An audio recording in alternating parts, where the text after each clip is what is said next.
questions. Right, welcome to Creator Stories Podcast with Lace and KMOZ. That was your cue to clap, by the way, guys. But no, it's all just clap. Oh, okay, we'll clap now. Thanks. So today's topic is marketing / branding yourself in content creation. So I have like I have quite a few questions, but I've sent them to you. So if you just want to have a look at them as well, feel free to. But what we'll do is we'll do the first couple of questions and you can just both answer them. And then there's like individual questions for you both as well. So we'll just start with the first question. So question 1 is, what difficulties have you faced being a smaller streamer? No, sorry, let me start again. What difficulties have you faced being in a smaller content region? Am I going first? Yeah, Either or is fine. My brain is so laggy. That's okay, Lace.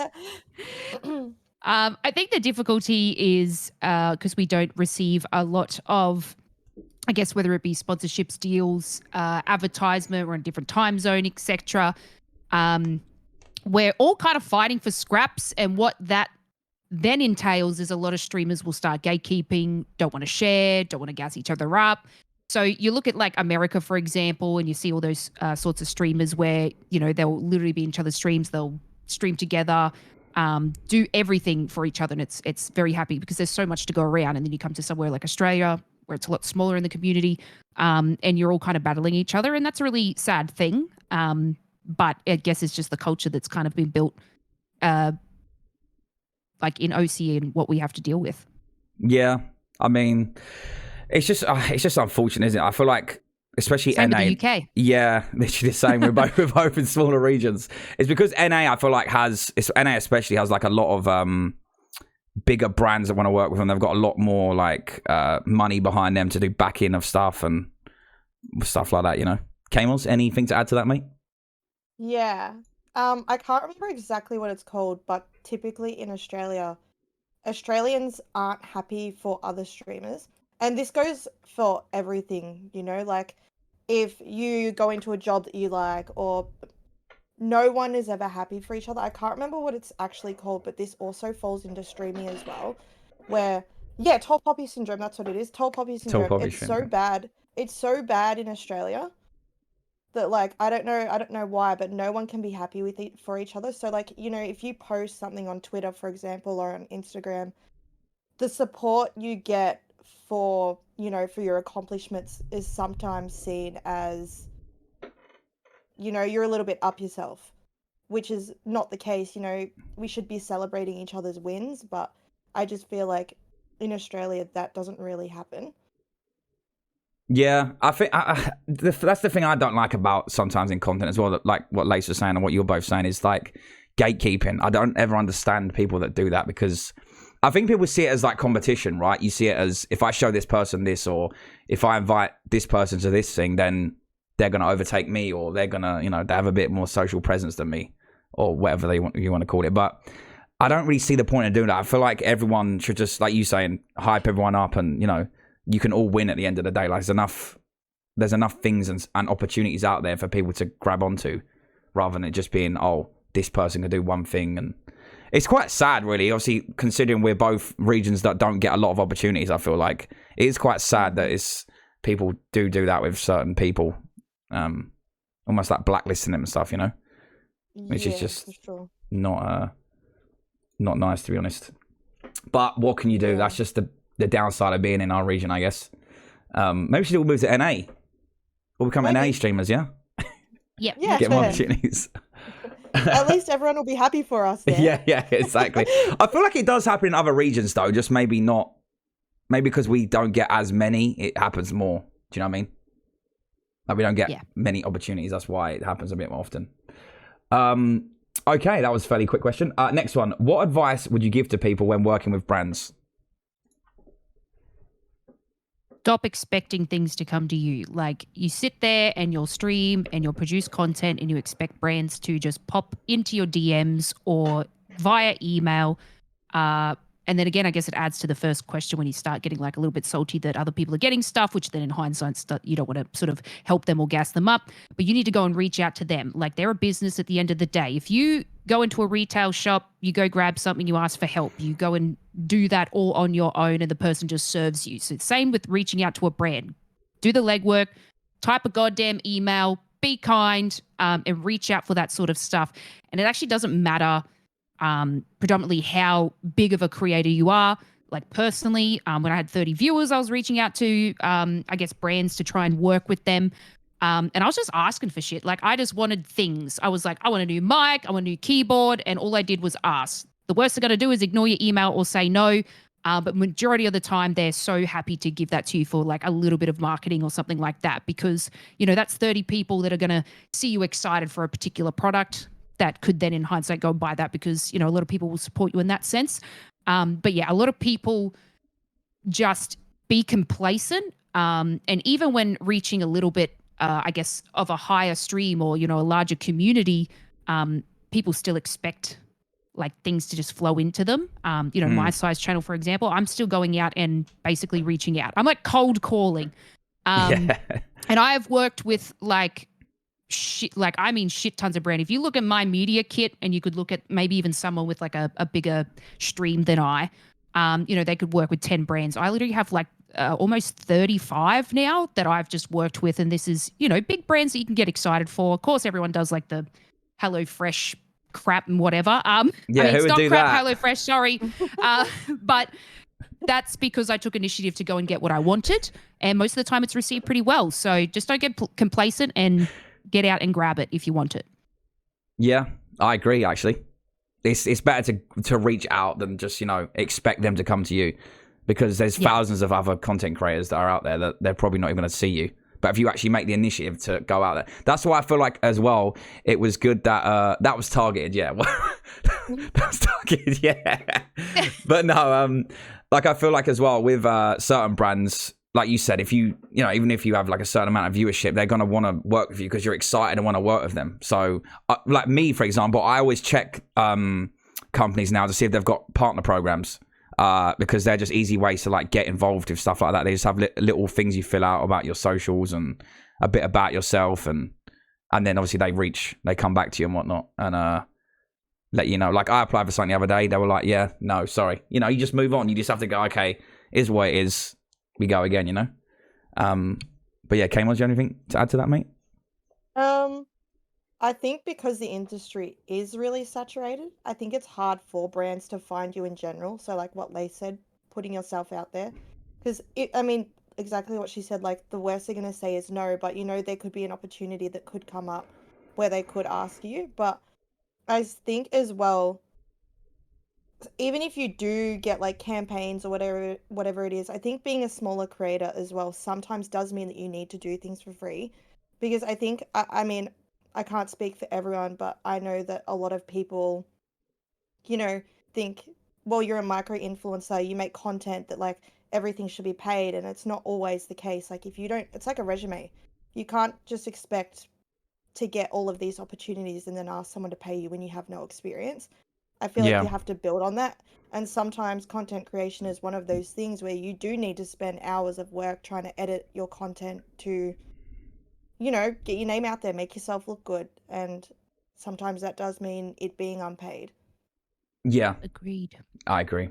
I feel like as well, you can't just, like you saying, you can't expect it just to be instantly paid. You have to sort of, you know, do a few things that isn't paid just for the chance of working with them, you know, and then eventually that paid stuff will come, because sometimes I feel like that is like, people think that it's a given that you're just going to, I'm going to work with this brand and they're just going to give me, you know, this, like, going to give me money, basically free money for no reason, when any business is not realistically going to do that just for no reason. You know, they're going to want something out of you. I literally bought things from my own money and started advertising.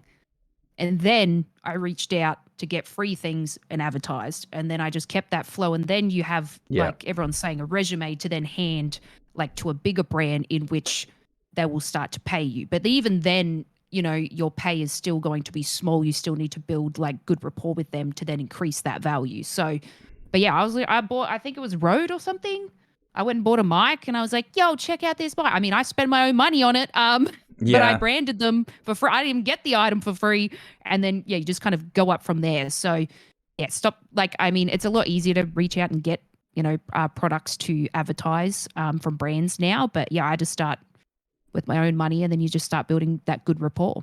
Yeah, I also feel like that's easier to, like you say, show them that you're actually using the product, because you're like, oh, like I've bought this camera, for example, or whatever, and you're like, I really enjoy using it. Like I've never had anything issues. And then I go, oh, okay, this person actually is interested in our product, rather than just going to someone of a product you don't use and you're just like, hey, want to work with me? And they're really probably going to be like, probably not, because you're not using our brand, which no one's realistically going to do that.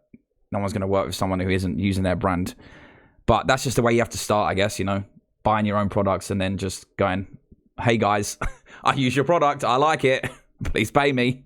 But it's just one of them, innit? It's just one of them.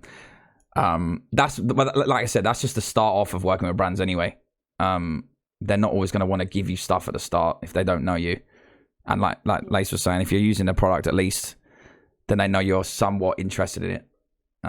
Yeah, and I think it's easy as well, like, when you're surrounded by so many creators in the industry, it's easy to get down on yourself as well, because you're seeing like people, get things that like you wish you could get as well. But like, I feel like you really need to put in that effort to create those connections and make that content as well, because this stuff doesn't just fall into your lap. Yeah, true. That's another topic. That's hard as well. Like we were saying, when you see other people getting things that you're wanting and stuff, obviously it can like hurt you a little bit, but it's just how you deal with it.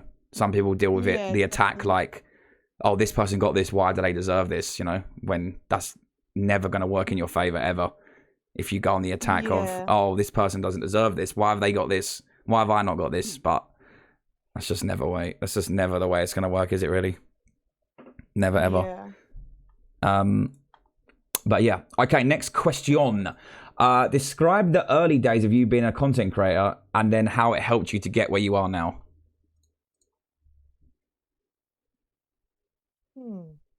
That's a tough one. Different. I just think when I started streaming to who I am now, I think I'm a completely different person. I think when I started streaming, I started during COVID, and I always wanted to stream, but I just didn't really know how or what to do. And I think, to be honest, streaming actually helped me become like a more real version of me. I more understand myself, and I know what I like now. I feel it's like a weird thing. I don't really know how to explain it, but I don't know. It took me a long time to feel comfortable in the things that I actually like. Like, I played games all my life, and I used to be bullied for it. But then coming into a space where people have the same interests as you, I don't know, it helps a lot, because you have all those similarities with everyone. So yeah, I think I'm very different. I'm very different to what I was a few years ago when I started. What, when you first started streaming? Yeah, I reckon I was just a very different person. I didn't really know who I was, and stream definitely helped me understand who I was. Oh, that's actually quite sweet, KMOZ. That's actually quite nice. I didn't think you're going to go that deep there. But yeah, I mean, it can help. I guess it can help you, find who you really are. And also it helps with the people that you're around as well, right? The people that are in your community, the people that support you, like that in turn helps you grow as well on top of that, Yeah, but for sure. I did not expect you to say that, KMOZ. That's actually quite a wholesome answer. And yeah, what about you, Lace? Yeah, no, I mean, I'm sitting here nodding because I'm like, yeah, that's so true. Like, what happens is like, you obviously build confidence behind a camera. You get stranger validation, which we all like to think we don't need, but in the world of technology, a simple like, a simple follow, a simple hello can change a lot on your mind. So having that day after day and each and every stream, you're going to build confidence of yourself. And I got to agree with KMOZ, the moment, like, I guess I knew that I was meant to be a content creator, or it helped me to get where I am now, is because I could be absolutely unhinged, wretched, stupid, snot coming out my nose, crying, and I'd still have friends, and I would still have people watch my stream, and that comes from someone, and you wouldn't even know this now, I had severe social anxiety. If you, we'll have to go watch some VODs back because I've been streaming 7 years, 8 years or something, and you watch how timid I was. I couldn't even, talk to someone in chat properly. I'd always look at the camera and see what I look like in the camera, because I was really, I hated what I looked like, so I was always checking. But now I could not give a flying fuck. Like I love who I am because I care really deeply, but I don't care what you think about me. And that, not only comes with age, but I agree with KMOZ. I think streaming really helps you in so many different attributes in social situations, that, you just feel normal, and you feel that, people like you for you. And then, a lot of people would say that you're putting on some sort of persona behind the camera. A lot of people are fake, etc. But, if you were to meet me and KMOZ in person, I'm a lot more tired in person. She's still ADHD crackhead, but we're exactly the same people. And I think that's really beautiful. Yeah. No, I agree. I feel like too... Go on, KMOZ. Sorry, you go first. No, go on. Oh, okay, I'll go then. Well, I was just... You go. No, I'll go. No, sorry, I called her an ADHD crackhead. I'm not. Yeah, you trigger I'll that let there. it slip, guys. You trigger that, yeah. No, go on, KMOZ. You talk. No, I've lost it now. Oh, for God's sake. ADHD, yeah. ADHD's kicked in there. No, I was going to say, it does definitely build up your confidence as well, because, being in front of a camera in front of people isn't for everyone, I feel like. Wait, it is. If I go over here. Wait, what? I'm going to go this way. Let's transfer ADHD. Oh, yeah, quick, go. Go? That way, keep going. Wait, Keep going. I can't see. No, keep going. There you go, you're nearly there. Transferring ADHD. There you are. Thank you. I need a little bit. Thank you. So which way Nice, so wholesome. Anyway, the transferring of ADHD is what we'll name this podcast. No, but I feel like being in front of the camera isn't for everyone because, some people out there are horrible and they will tell you, all your biggest insecurities to your face or, in front of a screen. And it's very hard to sometimes it's very hard to take in when people are just being horrible, for example. I spoke about this a long time before, but, just a name and a bit of text next to their name. Like, you don't know their intentions or what they're going to be like. But that also, on the flip side of that, you can meet some of the greatest people ever online that are just a name and a bit of text next to their name. But it's just... she was online and now I live with her. Yeah, exactly. That story. Crazy. Yeah. You met online and now you live together. Exactly. Yeah. From two different parts of Australia as well. So, but yeah, they were quite wholesome answers. I like them. Oh, good answers. We're humble. Yeah, humble. Yeah. But yeah, streaming's up and down. I feel like, not every day is going to be a good day, but not every day is going to be the best stream ever. But some days you just have to deal with, stream wasn't that great today. It wasn't my best stream. I wasn't feeling too great, or I didn't feel like it went that great. But you just have to go, okay, we go again tomorrow or the next day or whenever you're streaming next. I feel like that's just the ups and downs of streaming. Fireworks. It's nearly Christmas, no? Yeah, it's fireworks. Oh, I thought Niall was fucking knocking on something. I was like, this bitch. Okay, nearly Christmas. But yeah, I feel like that just comes with streaming. And like you're saying, like, it's building up your confidence and then not caring what people think about you and whatnot. I feel like you need to build that up when you stream as well. Having thick skin, for example. It took me ages. I remember I used to feel so insecure when people would comment on my biggest insecurities. But now if they comment on it, I'm like, yeah, mate, great. I know. I don't really care I don't care anymore. Yeah. Yeah, you just go into the joke. Yeah, exactly. Yeah. I mean, that guy that said, do I drink beer? And then I, call myself bogan and I just go into the joke until they leave. Yeah, because then they don't can't expect it. Yeah, then they can't take the mick out of you because you're taking the mick out yourself. Yeah. And then you're a TikTok clip. Yeah. Noob. Yeah, exactly. Get his ass. But no, yeah, that's one thing I don't think people realize when you start as well, is that you have to develop thick skin, because if you don't, I feel like it's just not gonna end well, but it's not, I feel like it might not be for you, because especially when you grow, the sheer amount of, people find it easier to hate people than they do like people, which is a very, very strange way to see it, but that's just the way it is, I guess. And the more you grow, the more comments you're going to have. So it's just one of them things. You have to just develop thick skin, especially live streaming as well and on camera, because everyone can see your reactions. Like, I know you, KMOZ, I know you're like me. You can't like hide your reactions. You just. Oh no, I cannot hide. I mean, I feel like all us three are like that though, right? Like, if you know that something's bothering you, it's so hard to cover it. Yeah. Whether that's on your mind outside of stream, or if someone's pissed you off during stream, or you're not having a good time on stream for whatever reason, it's very hard to like cover that. I know I struggle so badly with that, and that's just who I am. I just can't help it, you know. Yeah. If you know I'm upset or angry, but just by looking at my face, because I can tell. Yeah, it's just one of them. It's just one of them things that is about the person. But I mean, some people can hide it. Some people are very good at hiding it, and you would never know. But me, I just can't. I just can't. Especially when you're like high energy, like us three. Like, it's hard to. Yeah. Because then people are going to know that you're not high energy, or you're not having a good time when you're not, you know, going crazy and, you know, getting insulted all the time. Okay, number 4. How important? Okay, this leads into what you just said, Lace. How important do you think making a media kit is? / what things should you include?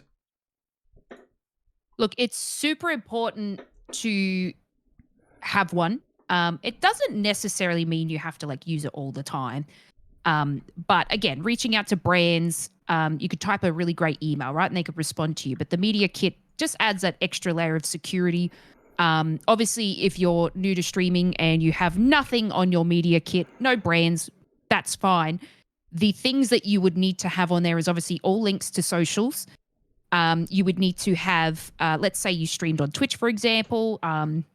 You would want to put analytics about that, and you always do like the last 90 days, because that's majority of the time what brands want to see is the last 90 days of your analytics. So to know, you know, what your CCV is, etc. Twitter, Instagram, all that sort of stuff. So you actually just put a bunch of goddamn boring information that may not look great to you, but to brands, it's, I guess, the best way for them to invest into you. And then, of course, I just personally, I just keep adding all the brands I've worked with, because that's a nice little grab. They could be like, oh, she worked with Asus. She's been with Monster. Like, I guess it's like that rapport where they would totally see that other brand and be like, oh, if they worked with her, we might work with her. So that's a great thing to do. But yeah, you want all connections to your socials, some fun little, like, I guess, pictures or videos of yourself. You want to make it like awesome and inviting. And then I also personally wrote a massive blurb about myself, what I can offer the brand, and also experience that I've had in life. So, you know, retail experience, I actually put in my media kit, right? I'm not in retail anymore. I'm full-time streamer, but I put that I worked in retail for 13 years, that I worked under the same company. So my ethos, brand management, understanding of how to push products, how to make people excited about a product, and I put that in there. You know, you don't just have to have the things where you're streaming stuff. Like, brands are brands. They are not streamers. They are literal brands. You most of the time could walk into a shop and buy their thing. Remember that you want to use outside experiences on your media kit, because then they'll be like, holy shit, like, they actually know what they're doing, to implement that into your stream. Yeah. But yeah, I just, I mean, it's just a bunch of freaking numbers, but I use it quite a lot personally. And I am pretty much always updating it. So anytime something changes, anything I do something cool, I'm always adding to it. But yeah, most important thing, last 90 days of analytics for your socials. Yeah, is what they really look at. 100%. I need to make my own one, actually, if I haven't made one. I know you, like I said, I've read both of yours, so I know what's on there. I was going to say about your last, like your retail experience in, you know, your retail that links into your marketing and stuff. Yeah, I think it is important, because it's sort of like a media kit is sort of like a little poster just to tell people about yourself, you know, tell people what you're about, you know. Yeah, it's a resume. Tell people your analytics. Yeah, exactly. Pretty much. What about you, KMOZ? I feel like having one as well shows you're willing and wanting to work as well. Yeah. Like, I feel like without the media kit, people probably assume that you don't really want the work if they don't know that you're willing. If you have a media kit, they won't know. I feel like having the media kit shows you're wanting to work, but also from an outside perspective as well, because I worked in marketing and I was doing influencer outreach for brands, like, we would always be asking for media kits, because it's literally a resume. Yep. It's something to, like, you know, in the grand scheme of things, you're it's like a competition against other people. I don't want to say competition because, you know, it's like a job, for example. People know what they want, but if they're going to go through your resume, you're going to need a media kit. Because then there you get your analytics and everything you have, all your experience is going to be compared with someone else's, or why you're better for the job than someone else is. It's what helps you land a job. Yep. And that's, I don't know, just working in marketing and being in influencer outreach. I think that is something that is like incredibly important to have. Yeah, especially like you say, especially marketing and branding yourself. Like that is having a media kit, especially if you want to try and do that, is just an easy way of letting people know, or brands know, that you're willing to work with them, and this is what you've worked with before.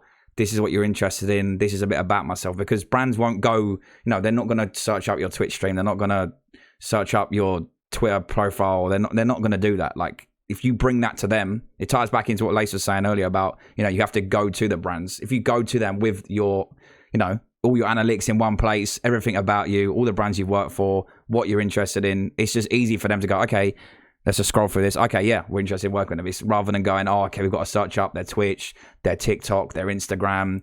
It's just a long-winded process otherwise, and they're more than likely probably not going to do that because it's harder for them to find out your analytics than it is to just see it on a little small media kit that you've made.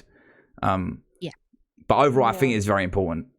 I think, especially working with brands, is like probably might be the number one thing actually. Because it's just like you said, it's like a resume.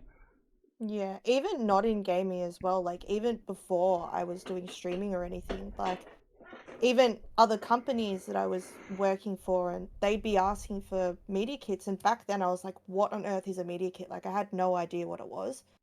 And, even then, like, if you're in any kind of content creation, a media kit is like a must. Yeah, it is. It is, especially if you want to go to like the next level of trying to work with brands as well. Yeah. Like I said, I need to make my own one, but it is very, very important. I feel like it's just an easy way to get people to have eyes on you as well. Yeah, and it will, like, when you have a brand ask you for a media kit, you'll be caught off guard. You'll be like, shit, I don't have one. Yeah, and then you're like, oh crap, now I've got to quickly make one.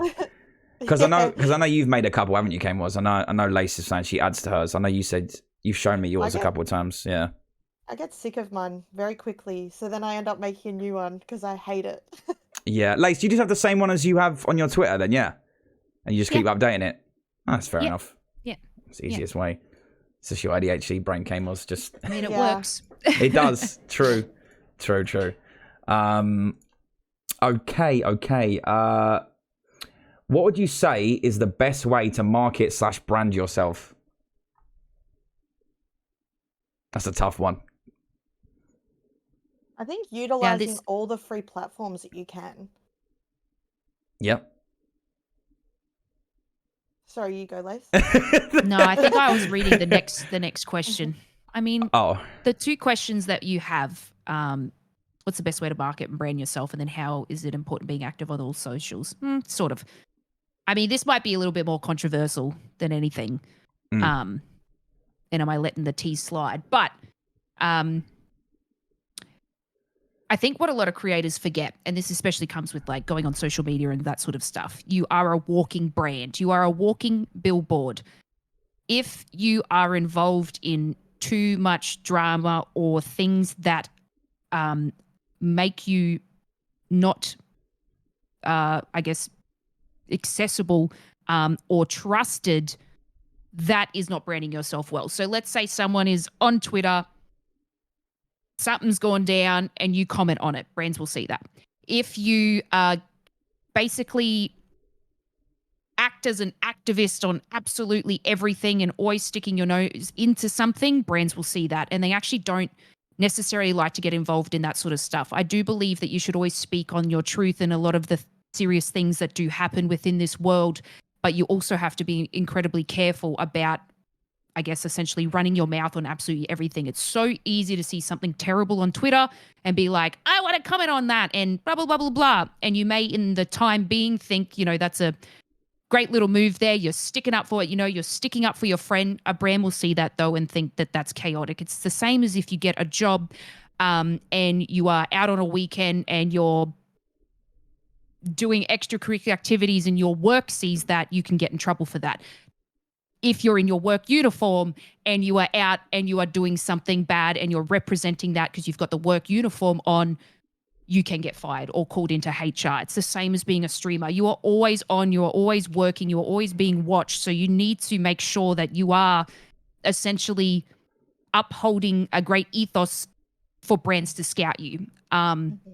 So it's a controversial thing to say because, even recently there's been a lot of things that like I just want to yell at somebody for, but I don't. I stop and I think about it because I think about the repercussions that could happen of me just making a comment because social media is massive for marketing and brands. So just not keep to yourself, but don't write everything on fucking social media. Yeah.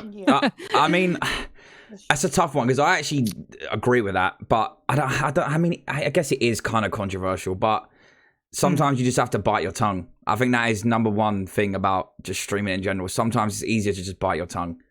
No matter what you think, no matter what you want to say, regardless if you agree or disagree, some things are black and white. There's certain things out there that have happened in streaming in the past couple of years where you think that person or that thing is just horrendous. And, there's just no point commenting on it because it's just going to make you look bad, to be honest.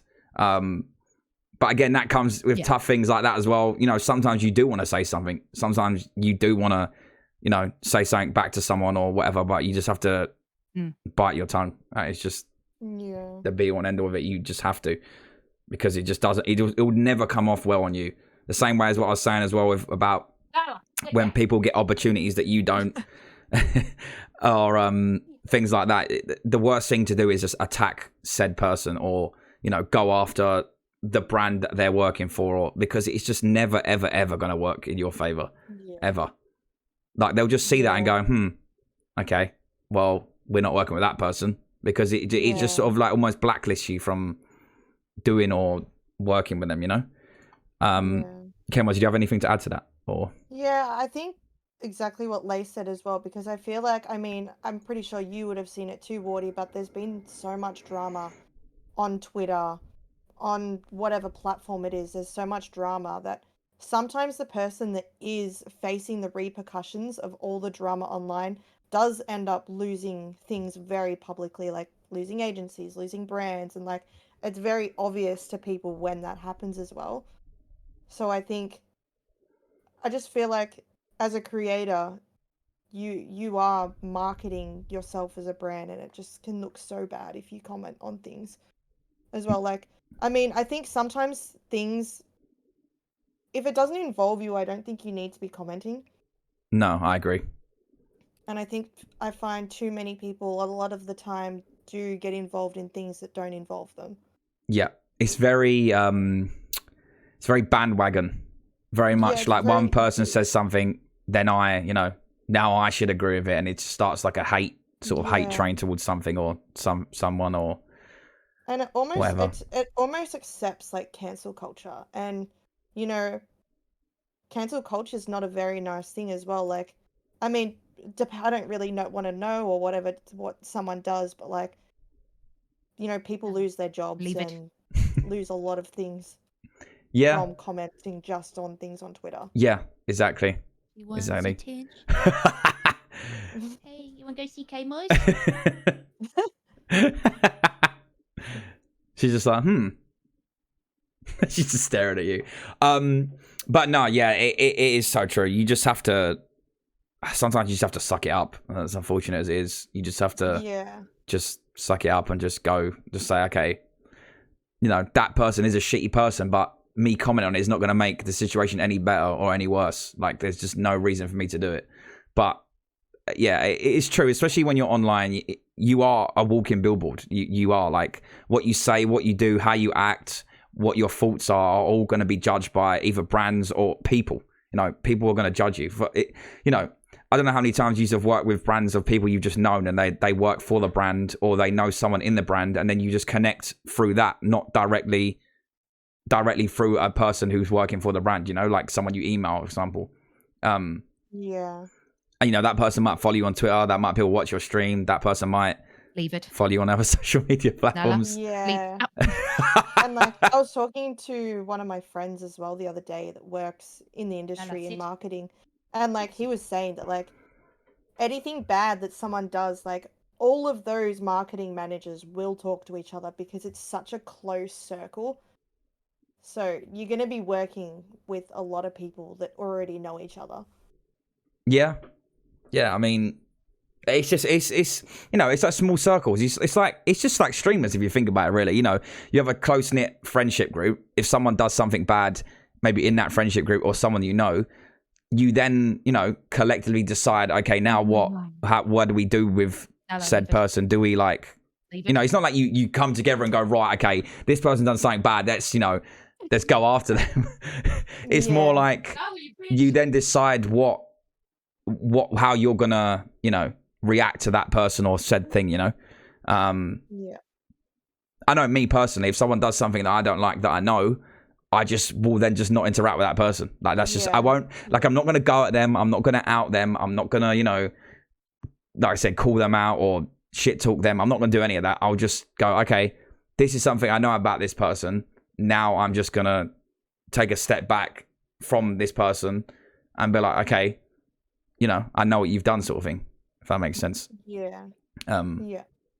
But that's just, I feel like that, again, that's just with life. It's just normal friendships as well. Yeah. And if your friend does something bad, you then go, okay, well, what am I realistically going to do? Am I going to, you know, cut them off? Am I going to not talk to them as much? Or am I just going to go, okay, I can, you know, help them or whatever, obviously depending on the severity of what they've done, you know?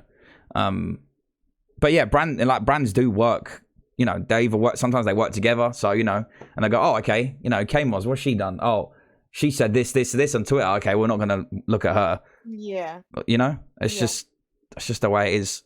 It's just the way it is. As soon as that drama comes out, everyone's reading it, even if they don't like the comment. Like sometimes I don't get involved, but I still go back onto Twitter and I search up names to go read up on the drama because I'm like, what's going on? Yeah. No, it is nice to know though. Like even if it doesn't involve you or, you know, a person you're not very fond of, it is nice to know about that person. You know, I mean, we don't have to say it, but there's been numerous people, bigger streamers, smaller streamers, that have been outed in their personal lives of stuff they've done. And, you know, not everyone is the way they're online sometimes. That's just the way people are. Yeah. You know, not everyone is who they say they are, pretty much. Yeah. And I think people need to remember as well, like, Twitter is not a courtroom. Like, sometimes this stuff does not need to be aired. No, true. You know? True. I know I'd find it hard to not be myself in person as well, but I guess that's just, you know, I don't understand how people have like a persona online, for example, like how they are someone different to what they are in real life. Like I'd find that so hard to be that way, you know, to be like, oh, I'm not like this online. Obviously I get, you know, tying back to what you guys were both saying earlier, like Lace was saying, like she's high energetic and then she's like very tired actually in person. Like you can't help that.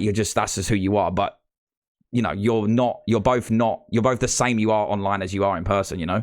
It's not like chalk and cheese. It's not like I'm a bitch online, I'm a bitch in person. And I'm visually impaired online and offline.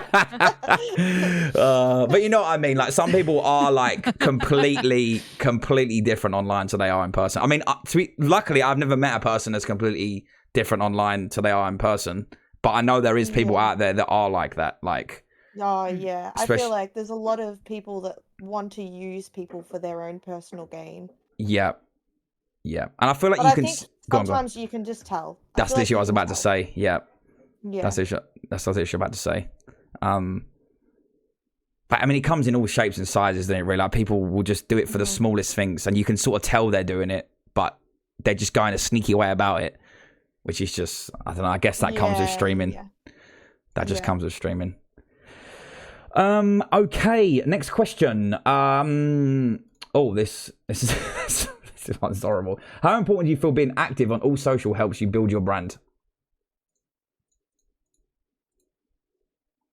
I think brands want to see that you're active as well. From personal perspective, from an outsider, like taking out the creator, when I was looking for like doing influencer outreach, for example, if I'd find someone, I'd look at their TikTok, their Twitter, their Instagram, because you want to see what they're doing. You want to see what category they fall into, if they're lifestyle, if they're gaming, beauty, like, you know, because if you're going to make someone promote something, they're going to be put into a niche.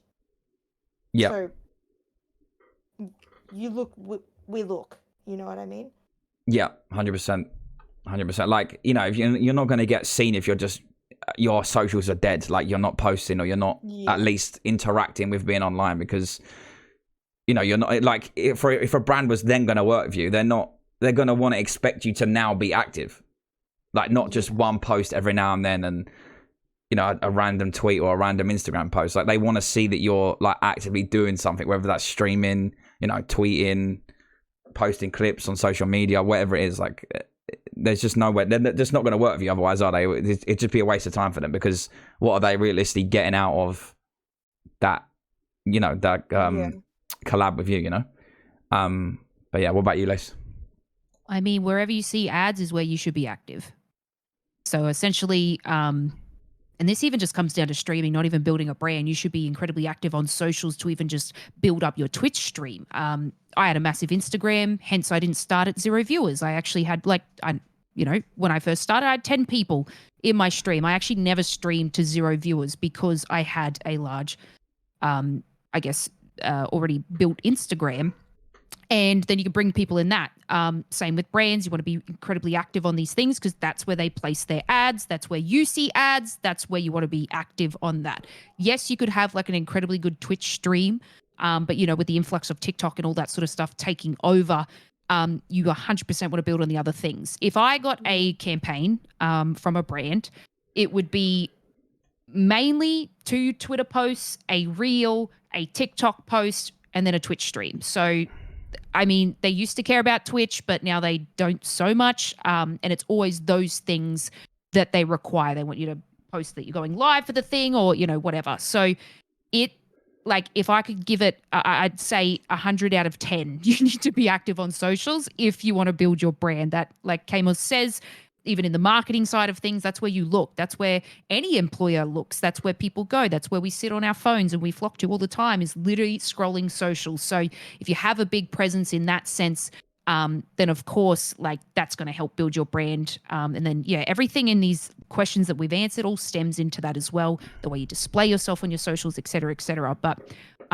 yeah, I mean, I would look at building socials before even starting a Twitch stream, and you'll see better growth and a little bit more motivation, because you'll go to Twitch and you'll be like, yo, I got viewers. This is great. And it's a great feeling, which then implies more motivation for other things. So yeah, grow that social. You want to be on there.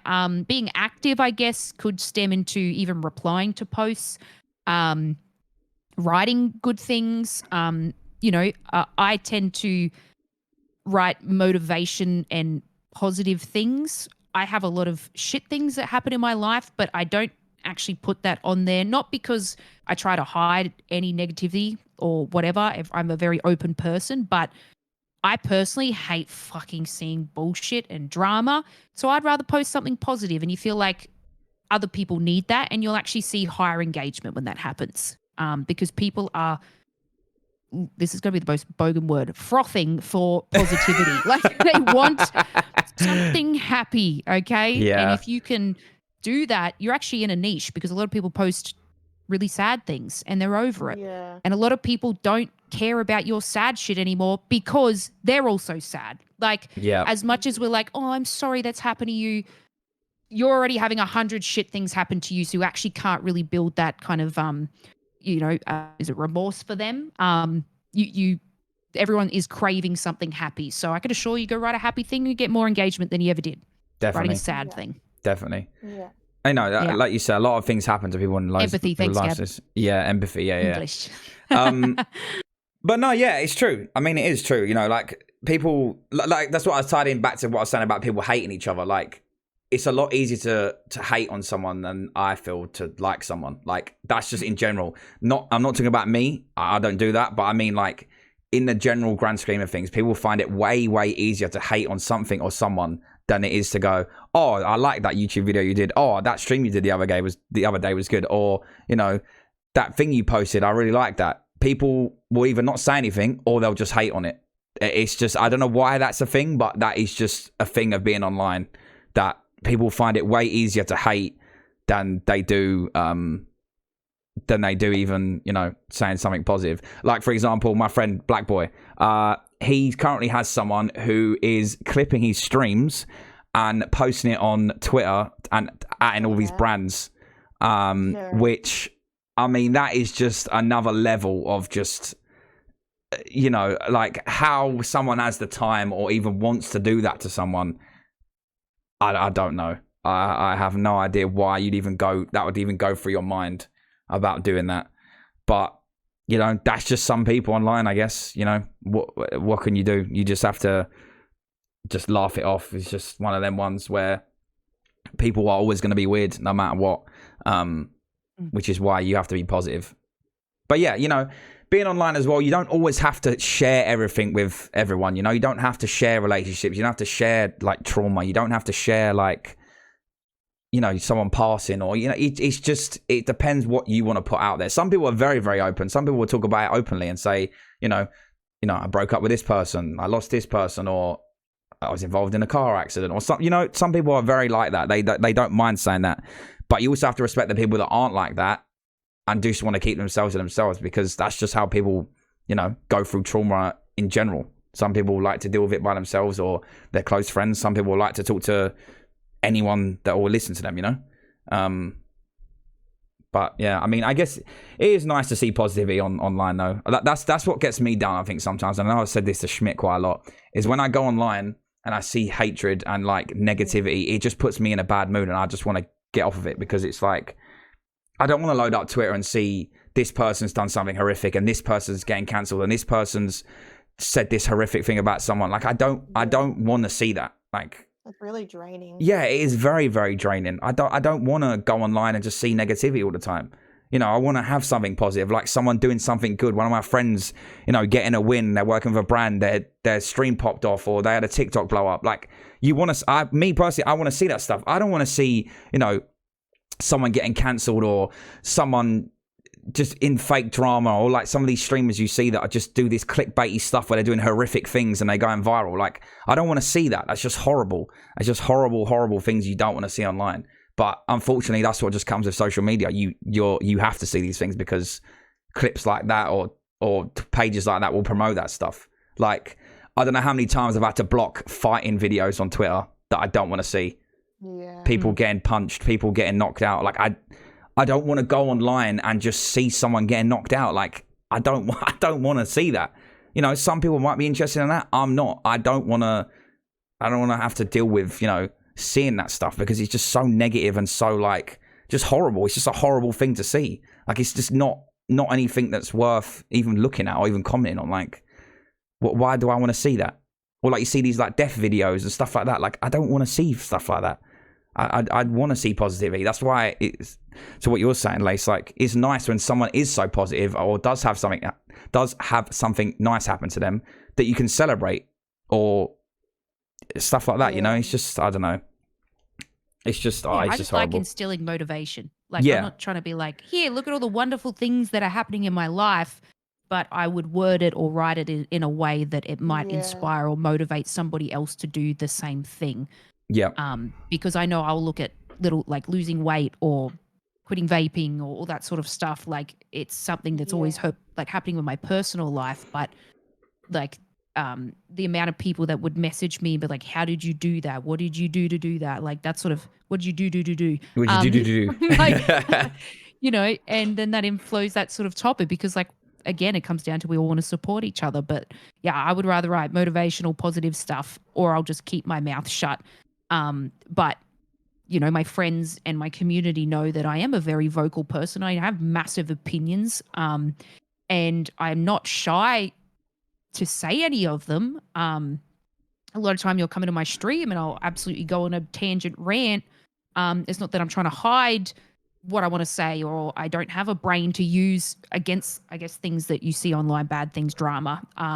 But it's the energy you surround yourself with. I'm going to keep surrounding myself with bullshit. That's going to keep happening to me. So the more I can fall into the positive motivational category, the more I can put happiness around me, see that happiness, the happier I'll become. So it's kind of selfish in a way. Like it all comes about roundabout, but yeah, you want to surround yourself with the things that you want. Like, and yeah, we all love a little bit of drama. I mean, I love reading a little bit of drama, but then I know later on it actually gives me a sinking feeling in my heart and makes me feel like shit. So I'm kind of like, I just try to avoid it as much as possible. It's not even my story to tell. The thing ain't even happening to me, but I see it and I feel sick. But that comes down to a lot of people having a connection and empathy with each other. So, I mean, you have a bad day and you need me to be there for you, I will be there for you. Like, I'm not going to be like, laters, protecting my peace. It's, I will be there, but I'm not going to go actively look myself for that negativity. Yeah, definitely. I know both of you have like sections of your streams where you just talk about, how your day was, what you did this weekend, how you are, just normal stuff. Because I feel like sometimes people think streamers are robots. They just get on, they play game, they do this, they go off stream. Like, people are normal people that want to talk about certain things, whether that's whether they talk about it on stream or on social media. Like, it's nice to be like, for especially people watching, like, to relate to it. Like what you're saying, Lace, about quitting vaping, or KMOZ you about like eating a bit healthier, or certain things that happen in your personal life that you want to share with people and be like, here, this is what happened when I stopped vaping, or this is what happened when I've started eating a bit cleaner. Like, it's sort of like, oh, people are like, oh, I can do that. Like, why can't I do that? Or they're like, oh, how did you come to do that? How did you, what made you want to do that? And then that's like a topic of discussion, you then can talk about it. Like relatable, and it's like real life stuff. And people want to be able to relate to who they're watching as well. Yeah, 100%. I feel like that's the way to get to know a streamer better, right? Is to actually relate to them and, agree with, you don't have to agree with everything they say, but, just relate to them in certain aspects of your life. But yeah. Next question. What do you love, and also what do you hate the most about streaming / trying to grow? So I guess that's sort of like a couple questions in one. So I guess you could say, like, what do you love and hate the most about streaming? And then what do you love and hate the most about trying to grow your streaming platform? I think for me, I get very in my head. And this is like something that I've got with myself, that's something that I am trying to work on, that I get really in my head that when I think that I'm not doing good enough, that I think everyone hates me. And, not everyone hates me, but it's something that I consistently do, that I'm like, this person, I don't know, I just get in my head a lot. And I think that I know other streamers get in their head a lot as well. But I think that's one thing that I do a lot, is that I get in my head. And I think that's probably the one thing that I don't like about streaming, because I feel like I set expectations for myself. But sometimes you can't hit those expectations because it's streaming. It's one of those kinds of things where it's constantly going to be up and down, but it's hard. It's hard sometimes, especially with, if your mental health isn't doing as well, your streams also aren't going to do as well. Yep. And I think for me personally, that is something that I do find a little bit difficult, because then I'm like, oh, I don't want to stream, because I almost anticipate that I'm going to get in my head about it, which is something that I've been doing a lot often. Yeah, I think that comes that I agree with that as well, because it happens to me. Like, you just get to points where no matter what someone says to you, you're just in your head, because you expect to be a certain thing, or you expect to have a amount of views on a video, or you expect, you always want to do better. No one wants to stagnate or get less. You always want to get better, right? So yeah, especially checking analytics. I mean, I don't know if you two check your analytics constantly. I very rarely check mine, because it just I feel like it can never be a benefit unless you're going to see progress. It's like, but even then, sometimes progress, you might think, oh, that's not enough. If your average has gone up by 5 or 6, you think, oh, well, why isn't it 10, 15? Why isn't it 20? You always want more. It's like, which is then gets you back in your head, because you're like, oh, well, now what can I do? And then then you start thinking, oh, but what am I actually doing with the game I'm playing, or what I'm actually doing with the content I'm creating? Like, can I make it better? How do I make it better? And then you're like, you sit there for hours thinking, well, what do I do? Like, I don't know what I can do. The ideas are not flowing. Like, I get some of my best ideas when I'm about to go to sleep. I don't know why that is. When I'm laying in bed, I start getting random ideas, and then I pick up my phone and then quickly write them down because I know I'll forget them in the morning. And that's the thing I've done for like a couple months. I don't know why that is. It's just, I just get some of my best ideas when I'm laying in bed. Like, it's weird because you'd think you'd get them when you're staring at your PC and thinking, right, what can I do now for a video? What can I do now for a stream? But for some reason, it just seems to be me when I'm laying in bed. I get some sort of passion, and I start thinking of stuff. I guess it's when you're relaxing, so you're not thinking about things, which comes with streaming. I feel like, I don't know if both of you agree with this, but the amount of messages you have to process of someone saying in your stream, or just like the messages you see online, your brain just turns into absolute mush and you can't remember anything. You either can't remember anything or you can't take in like conversations, and your brain just switches off because you're having so many messages coming at you and so many different topics and conversations. Like, you know, if you have 50 people in your stream, not all 50 people are going to be talking about the same thing. 20 might be liking, 5 might be talking about the thing you're talking about, you know, and then like 10 or so might be having their own conversation. Then the others might be having a completely separate conversation just with you. Yeah. You know, it's a lot of like information. It's like trying to overload a PC. It's like eventually you're just going to explode, you know? But yeah, that's just streaming. Yeah, Lace, what was you going to say about that? Well, I think just to, like, stemming off of both what you guys said, where you like, you know, you try and not look at analytics and that sort of stuff, and you endorse a worry going live and maybe not bettering yourself or doing better. But the way that I personally got over that, because since started streaming, the only thing that stopped me going live until recently, but I used to stream 5 days a week, every day, after work, every time. I never actually really missed a stream unless, you know, had to go somewhere, whatever. But this stuck with me for a very long time. Every time you load up, it's an opportunity. And the moment that you two start, or any streamer start understanding that each time you load up, it's an opportunity, will help you keep that motivation. You don't know what the hell's going to happen. You could load up massive raid. You could load up reach your sub goal. You could load up, have, you know, donations come in. Load up, someone could come into your chat that's loves your stuff, could be lurking for future stuff. So the moment I stopped doubting and getting worried that I'm not going to better myself, I just said, you know what? I could have lower viewers today, but I could make a lot of money. And that's what keeps me, you know, I guess going along and chugging along in this world, because you just don't know what's going to happen. You know, you look at someone like Nicewig, where he got a raid by Dizzy. That could be you. And like, you know, you don't know what can happen in this world and what might change your life.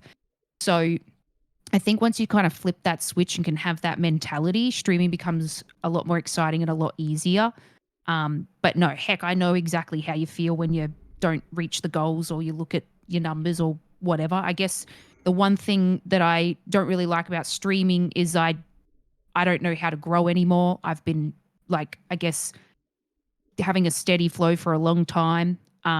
You run out of ideas, you get uncreative, you're just not knowing how to move forward or how to take that next step. You know, you would look at people that hit affiliate and they're excited and they're like, okay, now I can work towards partner. You have a goal, right? Once you hit partner, what? I just then have to double my viewers. I go from 100 to 200. But like, people also don't understand how difficult that is to do. That's gaining another freaking 100. That's could be another 5 years of work, because it took me like 5 years just to get to 100 or to get partner viewers. Like, there's a lot of things that once you reach, like, getting that partner tick, you actually feel at the bottom of the food chain again. So that self-doubt and stuff comes in as well. But then what I do is I was like, fuck, I got a good community. Like, I actually am incredibly happy where I'm at. And if I didn't gain any viewers, whatever, but I am so happy with what I have now and the people that I have now that I could do that for years to come, because that's enough for me. Because, like, people don't know when to stop reaching success, right? Yeah. And that's where you can move into other attributes of content creators and stuff like that, working on your TikTok, working on your YouTube. But yeah, it's just kind of shit that you don't know what's going to happen, but then it's cool because you don't know what's going to happen. Like it's it that works double-edged both ways. sword in that way. But I guess it's- another really thing I hate is I can never take a break. I feel like if I take a break, I lose viewers, but not really if you keep up on other socials. Like you could not stream for a week and you keep up on socials and it would probably be exactly the same. But yeah, I guess that's the terrifying thing. But then I'm also like, I could be working in retail. I'd rather do this, so stop complaining. Yeah, 100%. 100%. What was you going to say, KMOZ? Yeah. I was going to say, like, to touch on, like, I feel like we all feel it in some aspect or another. And, like, even talking to bigger streamers, like, some really big streamers even feel the exact same thing. So it's like, I feel like what Lace said, trying to get out of that as well, because we're all in this, we're all thinking the same thing. We all have the same goals and we all want to grow and we all want to, you know, have success in the content creator space. But, you know, it does get to a point where it's like Lace feels that she's at the bottom of the food chain again because she feels like she needs to grow more. And I feel like a lot of big streamers feel that as well. Like, you know, people that are in the 1000s, that's a lot of viewers, but to them, they're like, oh, well, I had 1,500 last week, but this stream it was just 1,000. And it's like, I feel like it gets like that a lot because we always want to be trying to reach and like grow in some way, but it's just trying to get out of that headspace. Yeah, it's knowing when you've reached enough success. Yeah. Yeah. Agree. And I think no one's ever going to be, I mean, I think, you know, I can't speak on everyone, but I feel like everyone wants to grow. And I feel like everyone always wants more. They always want to have a little bit more and they want to think that they can do more, which is a good thing, but it's also a really bad thing because you get inside your head because of it. Yeah, it comes back to numbers, right? Just your analytics and stuff, but it is very hard to grow. It is very, very hard to grow. Very hard. Like, you know, everyone starts somewhere at the end of the day. Everyone starts somewhere. Like I didn't hit affiliate for about 7 months, I don't think.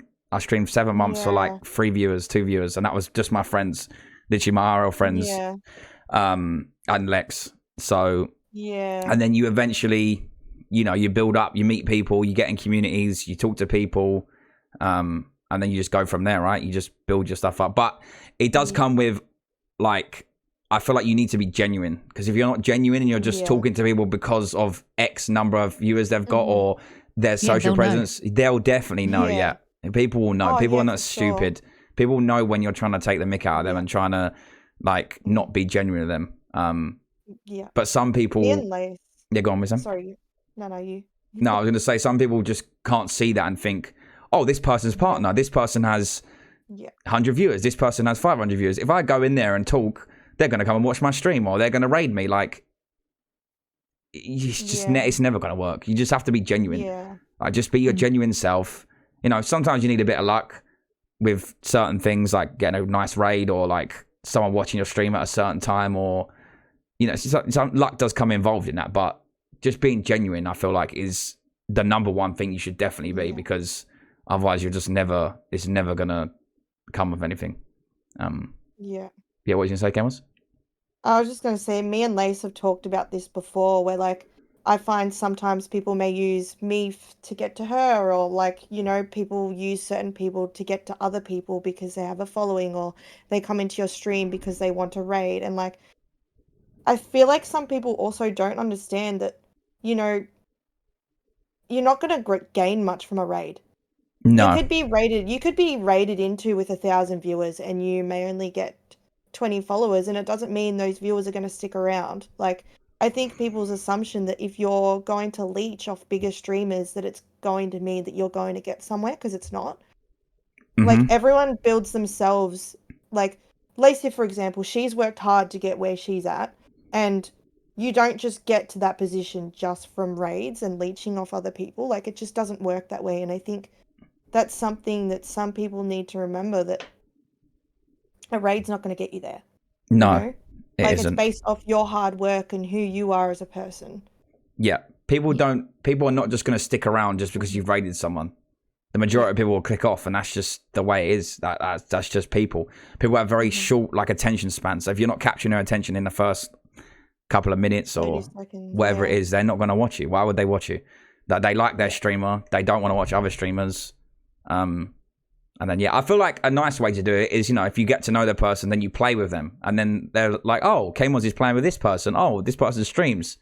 I know this person. This person's been on KMOZ's stream 5 or 6 times. They're a nice person. Oh, I didn't even know they streamed. And then that's when you, like, build the connection with that person or their community. You know what I mean? Yeah. Also, I have a spin-off question. Do you use, so above me, I have a little whiteboard where I write down, like all my goals I want for the week. I also write down my social goals for the year. And then I write down some stuff that I want to do, like, you know, make a poster, think of an idea or write down the idea. Do you have any of that or no? I tried. I really, really, really tried. This is Okay. something like I need to be medicated. Like my I'll show you right now. Okay, So show we're- me. My whiteboard is still on October. Like we're in December, mate. Like I cannot. Like I didn't even finish it. I didn't even write the rest of the month down. I've tried. I literally can't. I just need the meds to keep me on top. I'll tell I you a little secret. Even though I'm incredibly organized, you know, I guess KMOZ can attest to the organizational skills and the calendar I have on my phone. I can't, if I write something creative I want to do on stream, I can't do it. I get too anxious or overthink that certain thing. I am much more a in-person live, that's the content you're going to receive. So, you know, you won't see me do a lot of fun. Like I look at you, Schmidt and all that, and I'm like, God, you guys just do these fun fucking things. You dress up, you have content ready to go. And I can't do that because I start to overthink and I'm like, crap, I'm just going to do it. And everyone's going to like, I'll fail in that sense. But this is why I can't record a YouTube video. I actually can't record a video, watch myself back and edit it. I fucking cringe so much. I'm alive, happening then and there. What you get is what you see in action. So no, Wardy, I don't have a whiteboard with creative ideas like you. God, I wish I could, but I just don't, I can't seem to do that. There's just like a kind of a wall that would happen in that sense. So sometimes I guess that makes me feel like I'm a little bit repetitive. But yeah, I'm just much better on my feet. Yeah, I mean, kind of chuck me in the deep end of the pool kind of action and watch me swim is my content. I mean, everyone's different. You know. I mean, you know, you could both try it for the new year. Who knows? I mean, I'll be honest, mine isn't all like streaming goals. Sometimes it's life goals as well, like exercise and be healthier or, you know, stuff like that I write down and think, right, when I look up or when I'm at my setup, I can then see it and go, oh, it just reminds me, you know? It's not all like, oh, I have to get this video out or I have to get to this amount of views or I have to get this, you know? It's just nice to have it written down so you know what you're doing or, you know, just to organize your life. I mean, KMOZ got to October and then stopped. So yeah. See, I love, like, you can see when someone puts that amount of effort as well. Like, with you and Schmidt, for example, you can see how much work that you put into it. And I know that you guys write shit down. And, like, Schmidt's told me before, like, he writes his jokes before he gets on stream. And, like, I'm just, like, wish I could do, I can't write a joke for shit. Yeah. But I wish I could be that Does organized. he draw a picture of himself? He's the joke. I wish. No, I mean, yeah. I mean, I don't know. I have ideas and I picture them in my head. I picture my ideas in my head, but then it's just a matter of like, when will I do that? But also, I feel like not every idea you write down. If I set down... a goal and don't achieve it, I get really upset. Yeah. But no, sorry, Woody, yes? not every goal you set or not every idea you have is going to work. Do you know what I mean? Which is why you just think of that's why I said about the laying in bed and I write it down on my phone, because sometimes I look back at it in the morning and I think that is an absolutely terrible idea. Why did I even think about that? It's never going to work. Or you think, oh, okay, how could I make this work? Is it even really feasible for me to make it work? I mean, like, I don't write down a lot. I know Schmidt writes down loads. He's like, you know, the king of that. He does most of it. But, you know, I feel like, especially, for example, the tournaments, like, the more we do them, the easier it becomes, he says. But that was just an idea we had, and then we thought, right, okay, how can we like make it more entertaining? How can we, dress up or ban a few characters, or I don't know, do like a duos tournament, do OG Apex, like, you think of more things that are different to other people, which is why we like doing them, which goes back to the regions thing. We know that both regions don't have a lot of tournaments, like EU has hardly any, and I know OCE, your first one was like, what, a couple months ago, the Rect one you had? Or, I know Stoney does quite a lot as well for charity, so shout out Stoney. But, like there isn't a lot of opportunities for us to do things like that, which is why we love doing it so much, because it's nice to just bring people that might not even get a chance to talk to each other just together, whether that's from America, whether that's from Australia, New Zealand, any part of EU. Like, it's nice to be able to like get people, whether they talk to that person ever again or whether they become friends with them. Like, you don't know when you're going to meet someone online, or you don't know if that person is going to talk to each other again. I mean, I know a few people have met through our tournaments and they now play with each other. Like, it's a nice like feeling to feel like, oh, okay, I put that on and now people are actually interacting with each other in the community or in someone else's community, which is why we like doing these sort of ideas and bringing them to people. And then like, like the game shows and that sort of stuff, and like the charity streams you guys did and whatnot. It's nice to get people involved and included, whether that's someone in your community or whether that's one of your streamer friends, or it's always nice to get people involved. But yeah. Yeah. Yeah. Okay. Next question. How much do you think community and engagement helps you grow as a streamer, but also be more appealing to brands? Okay, wait, is that like two questions in one, isn't it? Let me try and think. Yeah, I feel like that's kind of like a repetitive question. How much do you think your community and engagement helps you grow as a streamer? I guess we have sort of touched on that. But also being more appealing to brands. To say something that we haven't really touched on, I do think communicating with other streamers that are within the same niche as you is very important, because I mean, you support them, they're also going to support you. Yeah. Yeah, but that also isn't a given as well. Some people are very, like, they're very selfish and don't want to, like, go back to what you're saying, gatekeeping. They want to gatekeep stuff from you, which is unfortunate. Yeah, like I know, for example, Schmidt has a lot of ideas that he has, but he just won't gatekeep them because he just wants to. He wants people to see them and people to have them and people to do things with them, rather than being like, this is my idea, no one else can have it. Like, fucked a lot of you, basically, Yeah. Which some people are like that, unfortunately, but what can you do? Yeah. But I mean, I guess we have sort of spoke about the community engagement stuff.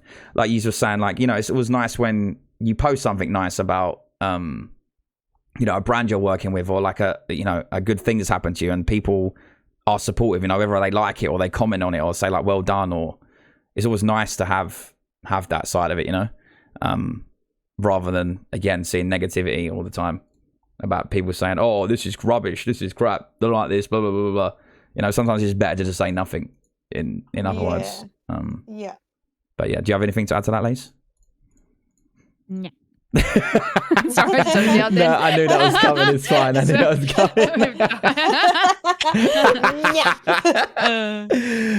coming. Okay, these I'm back. This next one is obviously I can't answer this one, but you two can. What is your experience in the content creation space as a woman? Good or bad? Okay, right, next question. Yeah. So good or bad? Where do I start, Wardy? Talk your shit. This is your moment. I've set you up. This is a tennis match. I've thrown the tennis ball in the air. It's now time for you to both ace. So good or bad? I guess we'll start positive. We'll start with the good. What's good about it? I can bully men for money. Right, and that's the end of the podcast. Thank you so much for being here, guys. Appreciate you all. Done. Thank you, everyone. I just don't look, because like that's just like, can I touch on the good? That I don't feel like there is any benefit to being a woman streamer. And now before y'all say something, right? You statistically look at the largest streamers, they are men. You have people with their opinions saying women easily get everything in streaming. If they do, would they not statistically be the bigger streamers? Would they not have the larger base, the more money, etc.? So to me, that's a bunch of fucking bullshit. I actually think it's incredibly hard as a woman to grow in the streaming space. And this is where I guess it draws the line in between using your attributes, what you look like, femininity, titties, ass, whatever content you want to produce can be the easier route. I feel like that's changing though. I feel like it's starting to get more difficult as the world sort of circles around things, you know, start easy, then actually become more difficult and frowned upon. But the thing is that I can only speak on myself, but trying to find a space within this world as a woman who I'm not the ugliest person to look at in the world, okay? Not trying to gas myself up, but I am pictured in the thing where I could use my body for money, I could use my body for views, et cetera, et cetera. So I actually found it incredibly difficult to grow as a woman who wanted to be more of a comedian, who wanted to motivate and inspire, who wanted to be good at video games and look the way that I do. So I would just have someone come in and be like, where's the OnlyFans, all that sort of stuff. It's really difficult. KMOZ gets it as well, to be an attractive person, and they will automatically paint you with the same brush that you are just a piece of meat. I mean, this stems out of content creation and into the rest of the fucking world as well. But like, you're pretty, you must only get what you get because of the way that you look. You only have pretty privilege. And that obviously made it even more upsetting when all I wanted viewers to do was appreciate me for my humor, for my comedy. And just like Schmidt, you know, I actually come up with jokes and stuff. I actually think about the way that I could react to something. I stand in the fucking goddamn shower and I'm like, oh my God, if this person says this to me, I can combat it with this, and then I'll slam them down, mic drop, shove them back in their mother's womb. Like, I think about these things for my stream and my content. And I also wanted to be incredibly good at video games because I've always been in men's spaces, whether it be sport, just, you know, being in school, working in a gaming shop. It was always men's spaces. So I was always trying to climb the ladder and be competitive within that space, and obviously kept getting kicked down because I have a fucking vagina and a pair of titties. So it was hard to climb in that. I don't know if you guys know, but I was in the era where the pay gap, I actually got paid less because I was a woman. I'm that old. So I was in the same management position or something, and I actually got paid less because I was a woman. So, you know, it's a lot better than it is now. And I swear I was the first woman told to get back into the kitchen on Call of Duty. Like, that's how I feel. Like, I'm like, that's, you know, so that's why I built like a really hard shell in that sense. But yeah, trying to move in and amongst the world of content creation as a woman in the direction that I wanted to go, which is humor and being good at games, was tough because nobody took me seriously. They took one look at me and they said no. And then they heard me spoke and then they're like, fuck, she's bogan. She must have a penis. So that's kind of like how I got into that. Thank you for listening to me talk. No worries. Well, I like talk your shit. Talk your shit. No, but I mean, obviously I can't comment because I'm not a woman, but I feel like you do see it a lot. You do see it a lot. With what also another thing that what shocks me is when, obviously not all women experience it, but the majority of women online will experience like what you're saying, is when other women go at other women. Like, that confuses me because it's like, I know that both of you have had this problem with what people have been saying to you. So why are you now going at that person for things that you don't like, you know? Like, you know, sexualizing someone or whatever it might be. That's the things that confuse me anyway, the good and the bad, you know, because you do get some women that do it as well. They'll just go at women for no reason. It's just like, why would you do that? There's just no reason to do that. Like, it's just not a nice thing. Like, you know, you don't want to be objectified. You don't want to come on stream and someone say, oh, nice ass, nice tits. Like, why do you, like, that's not what you're streaming for. You're not streaming because you're a woman, and you're streaming because you like the game you're creating on, or you're making IRL content, or you're doing, you know, your content is about you, not your gender. You know, it's not about whether you know, have a penis or have a vagina. Like, it doesn't matter. It just shouldn't matter. But some people just can't, like, what's the word? They can't, like, differentiate both of the two. They think it's one thing, and they think, oh, okay, because, you know, because you're a woman or because you're a man. This is the reason why you have certain things where, like you say, it's in normal life as well. It's not just content. It's just the way it is. KMOZ, do you have anything to add to that, mate? Yeah. I think for me to touch on something a little bit different, I'm very much a person that I have a strong personality, but I also don't have a strong personality in the sense of like, if someone comes up to me, I shut down a little bit sometimes. So I feel like I don't really come across as intimidating to some people. And I think in that sense, sometimes I can be taken a little bit advantage of in the sense of being a woman in the industry. Like if I go out on a night out for a gaming night out, and sometimes I do have a few people that come up to me that do cross boundaries, but I'm uncomfortable to say no. Yeah. And I think for Lacey, like she's touched on it with me before, like it's a little bit different for her. Whereas I have a lot of strange people that might come up to me and they do some really inappropriate things, but I also don't feel comfortable to say anything. Yeah. But as well, like it's quite frustrating for me because I feel like for something separate to that, that I've been told before that people only come into my streams because I'm a woman. And that's really frustrating because I'd like to think that people come into my streams because they're enjoying my content, they're finding me entertaining, and to, you know, have the assumption that people are only coming into my stream because I'm a woman or they have intentions or that they like me is quite frustrating because I think we know that that's probably not the case. You know, everyone has their own intentions, but it doesn't mean every male in my stream wants me.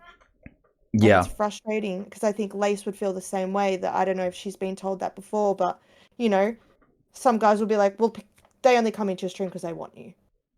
And it's like, well, you're basically telling me my content's shit because they're only coming into my stream for one reason. Yeah. I mean, so that's pretty frustrating. Yeah, no, that I can see how that would be frustrating. Which is why I know certain people, like if they are in a relationship or like whatever they're in, or you know, they don't like disclosing that because they know that people are just gonna either one, take the piss out of them, or two, start saying inappropriate comments, which again is, you know, about your personal life. Yeah. But I guess that's what you share online, right? That goes down to what you want to share online. Yeah. No, some people are generally just there to support you, whatever, you know, wherever it might be. But there are some people out there that will just, you know, say, oh, people are only here because of the way you look, or people are only here because, you know, you've got this or got that. But then people don't, I feel like then people don't really care for you or support you anyway, to be honest. They're just there to just have a go at you for no reason and don't really care actually about what you're saying or what you're doing. So really, do they really have some sort of place in your community? Probably not, if that's all they care about, you know? Obviously, you do get people that are like that, and they will, maybe they might not be so obvious about it, and obviously you can never tell if that is their intention, but yeah, I mean, that's just a tough one as well, isn't it, really? With, you know, people just watching people because of the way they look or what they're doing or whatnot. Like, you can't, unless you actually say, why do you watch me? You know, I don't know if you said to new viewers, like, oh, how did you find the stream? Or where did you find me from? Or, you know, you're not going to go, okay, guys, why do you like my content? Because 9 times out of 10, people are not going to tell you. They won't tell you. Which is why it's nice as a content creator when someone does praise you or say, oh, you did that well, or we like that, or, you know, that was a good thing you did. It's nice to see that because not everyone's so open about talking about certain things to people or saying, oh, that was good. You know, it's difficult because, you know, we all want people to do the things we do. We all want people to enjoy them and like them. You know, it's hard. It is hard to create content. Like, it's not easy to do what we do, but it's always nice when someone praises you and says, oh, that's actually quite good. And, you know, I like that, what you're doing, or that sort of thing. But yeah, is there any last comments on that? Any like very good things you've had, or one particular moment you thought, oh, that's quite good, or is that everything? Because I feel like there is a lot more bad than good on that one as well. I can't lie. Yeah, I feel like it's hard to not think about the bad because I feel like, Any good? I mean, I think, and this is just from experience, I guess, but I feel like don't even know if this touches on it, but I like what I've done as a woman in this space to then help or potentially help other women, you know, protect themselves a little bit, let the comments roll off their back. I wish I could change it for you. I wish I could stop those comments. I wish, you know, they didn't have to be in your space. But if I can give you any like words of wisdom or, yeah, I guess just insight into how to protect yourself, that's what I really like doing as a woman in this kind of space. And then I feel like I'm, you know, perfect at that. Nothing upsets me. You could say fucking anything in my stream at this point, and it doesn't hurt me. I mean, it did, and it did like take a lot of, I guess, self-reflection and working on myself to be able to have that backbone. And I'm not cold-hearted. I love everyone so deeply, and I have beautiful friends and that sort of thing. So it's not like I'm some stone cold bitch. You know, I will do anything for my friends, help anybody. But yeah, I think the one thing is like I was meant to be a woman in the gaming space to help other women like stand up for themselves and know that they are way more than what they look like, way more than the body parts that they have. So that's something nice. Yeah, that is very nice. Yeah, women. Women. KMOZ, anything else or no? Well, no, I do have something good. I do think in terms of like work and experiences, I mean, Lace would feel this firsthand, but you know, there wasn't many positions for women, and I think now that they're starting to open up, you know, certain things like casting, for example, you wouldn't usually see female casters, and now you're seeing more females up there, which I think is a really nice thing because they're being more open and accepting that, you know, we're just as good as the roles as men. Yeah. Yeah. It's like a hell of a lot better. Yeah. Like for example, the female coach who coaches one of the pro teams, like that's, you know, that's a massive thing that they have a women coach. Yeah, exactly. I guess that's a very, very good thing, but it's just like shoveling through the shit, isn't it, really? You have to, there's a lot of bad things that will happen, but there is one good thing that happens, and then you just have to sort of take that as like a collective like W, for example, you know? But yeah. Well, that was a tough one. Next one. Describe what content means to you in one word or just a few words. Fun. Fun. Okay. I think content is a lot of fun. Okay. It's so much fun. Yeah, that's a good word. That's a good word. Lace? How many's a few words? Can I say I don't even know anymore? Yeah, that's a few words. Yeah, I don't even know anymore. So we've got fun and I don't even know anymore. Yeah, we'll just go fun. And then in brackets, I don't even know anymore. Oh, fun. Yeah, exactly. Okay, well, that's that one answered then. Okay, right. So now we've got individual questions. So I'll ask Lace your like first one, then I'll ask you one KMOZ, and then Lace again, then KMOZ. Obviously, KMOZ, if you want to answer as well, feel free. Yeah.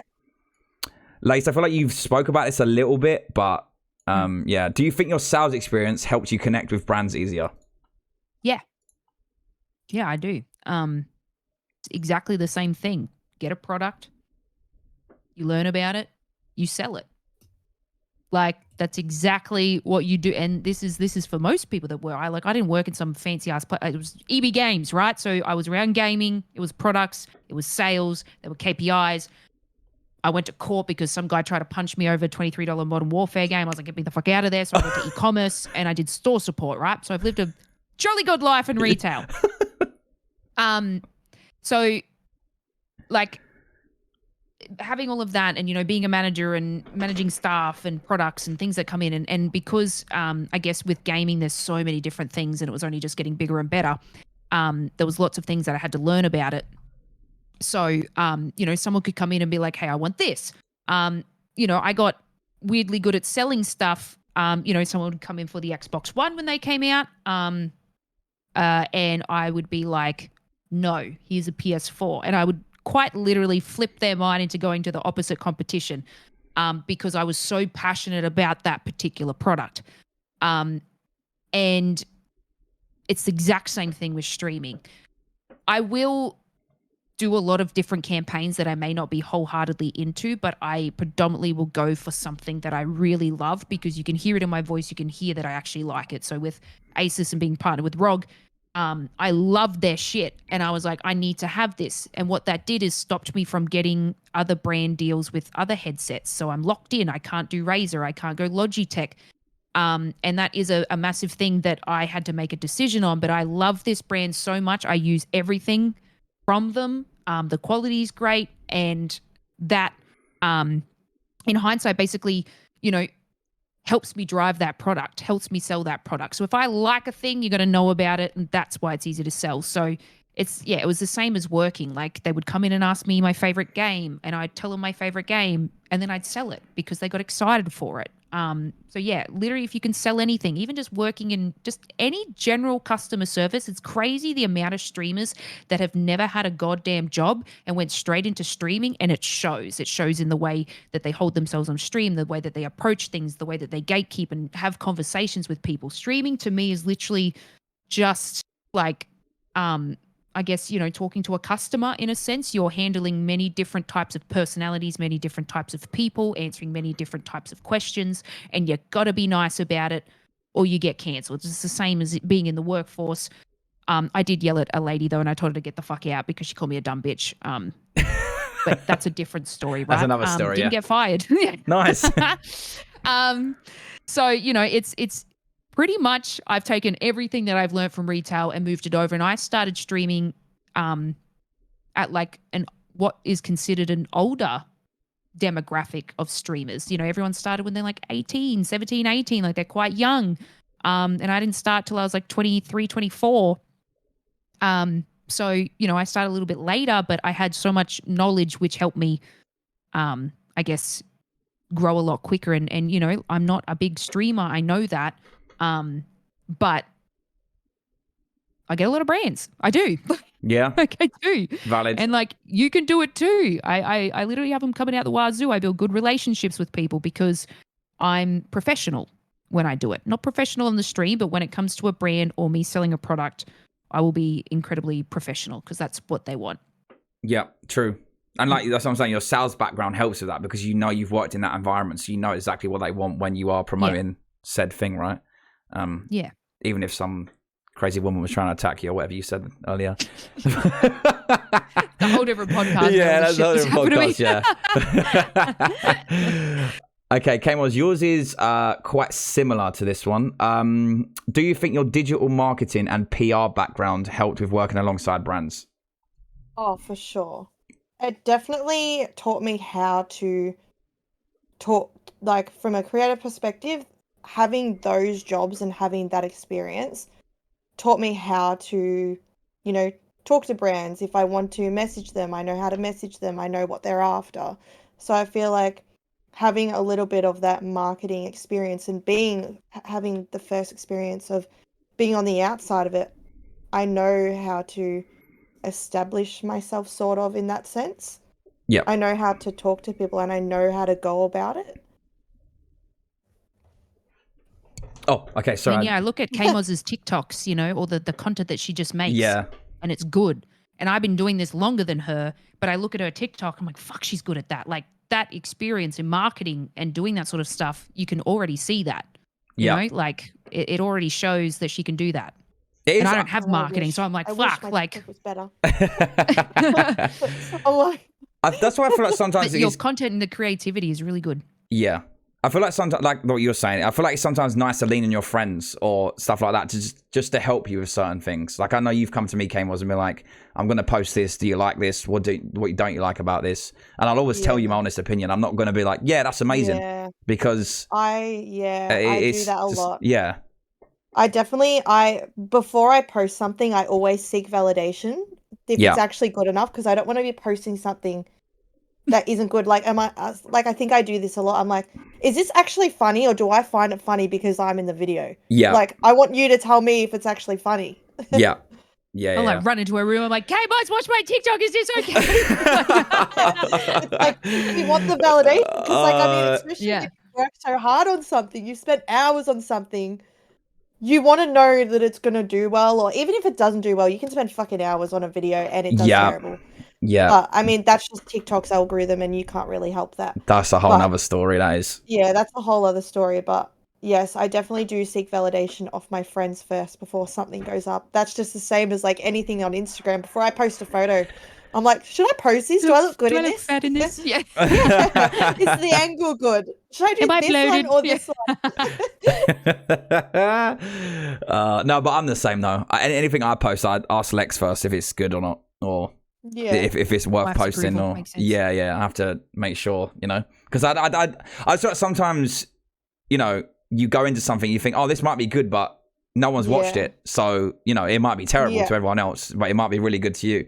But Yeah. again, what you're saying about making content as well, KMOZ, especially I find YouTube videos, is you could spend, I always say this to Black Boy as well, I always say to him, because we always talk about it, we're saying, you could spend 15 hours on one YouTube video and it do terribly, or you could spend 2 hours on a YouTube video and it do amazing. Like, time has no essence, for example, in content creation. Doesn't matter how long you spend on something, sometimes it could just do absolutely terribly, whether that's the way you've done the intro, or whether that's, your placements of the clips or the story you're telling. Like, sometimes it's just unfortunate, and you just have to go, okay, I spent that amount of time on this video, I just have to suck it up and just go again, or I just have to think of something else or go from there. It's horrible. It is very horrible. Like, it's not a nice feeling when you're trying to make something and you spend so long on it, and then you check the views and you're like, that is shocking, like, that is terrible.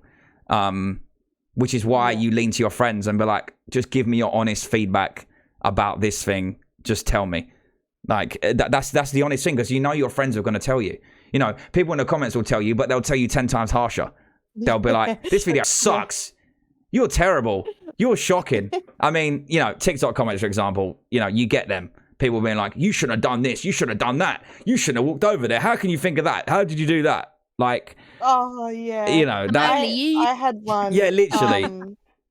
I had what's one of the girls' names from White Chicks? One of the blonde girls, one of the girls.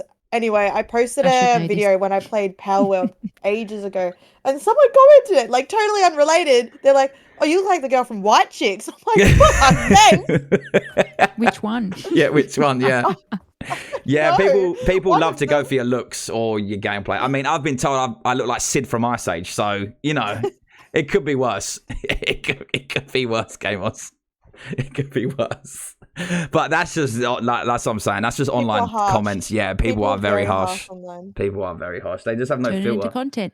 Yeah, exactly, Lace. Exactly. Yeah, you can make content out of that. Yeah, shit, you had 'cause, any I beers, mean, Lace? Turn that into content, You sound like Mad Maggie. Well, I built my TikTok off Mad Maggie. Got my first 1.3 million view freaking TikTok because I sound like her. So I was like, and now I'm working on doing something with the voice actor. So slay. Yeah, exactly. You turn things that go against you into things for you, Yeah. But yeah, okay, right. 2 more questions, one each for you. So Lace, how did you get into casting, and how does it feel now working on events like ALGS? Fucking weird. It's what I mean. Like, it's like, how did I get into casting? And it was predominantly my friend Langy, who created the Love Loud tournament. And he's got he works with designer brands, and he's like a stylist. So, he's very good at approaching, creating stuff, etc. Got a lot of pros and stuff into this. And I think it was 2 years ago now, maybe a year and a half. And I was in Amber's living room because I was homeless for 1 month. And I said to him, I was like, yo, can I cast? And I've never casted before. I've never commentated. I had no idea, but it was always a little bit of a dream of mine to yap over a video game. And I was like, how hard can it be? It's incredibly hard. So it was kind of like my friend gave me an opportunity to be a part of this massive event they created, right?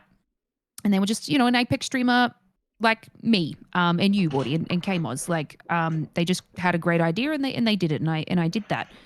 And I mean, I was shit. I messed up a lot. ums and ahs are coming out. You know, it's very difficult as an Australian to not say because we shorten everything, so there's not a lot of words to fill up the sentence, right? So you hit it with an and an ah. And then I just loved it. I got nice feedback from some of the community members. I remember Girl said something really nice, and she's done a little bit of casting before. And I was like, she said, oh my God, okay, I didn't do too bad. And then I just started doing random ass tournaments. I started from community tournaments like you are doing, Wardy. Like, and it was just, that's what I mean. I don't know if it was luck. I don't actually know. But I guess people came into my stream, the right people came into my stream, and that's, you know, Roots and Genome, who run Longshot, who do Pro League for Apex South. And they asked me like, oh, do you want to be a host? And I was like, never fucking hosted before, I guess. And I was like, sure. Another great thing that happened is Twitch. What did I write? In my Twitch partner application, I wrote, I would love to host and cast events. And it was maybe like 6-8 months later, I got partner, and like 6-8 months later, one of the Twitch staff remembered that I said that in my partner application. So when you apply for partner, guys, they look at it. So if that ever happens, write good things. She was like, I remember in your application you wanted to host or cast. Would you like to host Twitch Rivals at DreamHack? And I was like, fuck. I've done little community tournaments, and now they want me to be on stage for the first time in front of a live audience, not knowing what the hell I'm doing. And I guess it blossomed from there. And then, yeah, Longshot asked me to be a host. I've never hosted before in my life. I didn't even know all the names of the Apex teams. I had no knowledge whatsoever. So, yeah, I went in very green, I guess you would say, and became incredibly lucky that people saw something in me that I didn't and let me learn and evolve within the space. And I'm very grateful for that, because I'm a hands-on learner. I can't study and absorb knowledge. It's incredibly difficult for me.